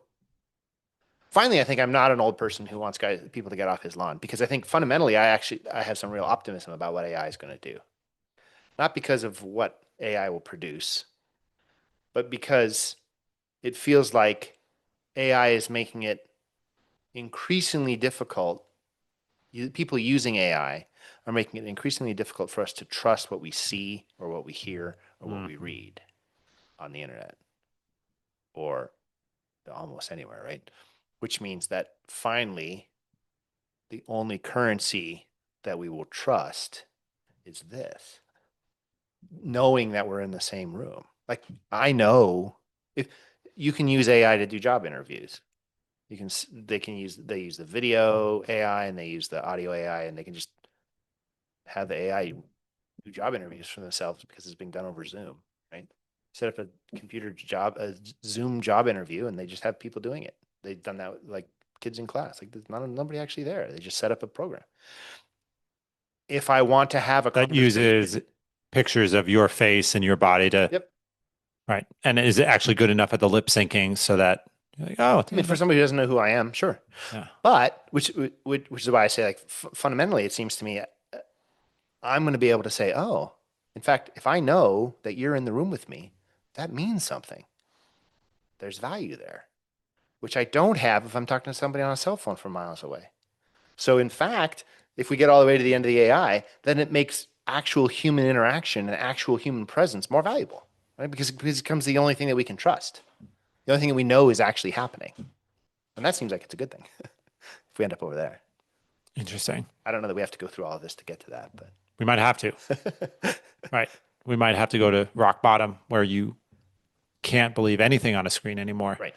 To drive us away from the screen. Yeah. It's the same, we were talking a little bit before we actually got started about the idea of, have you ever seen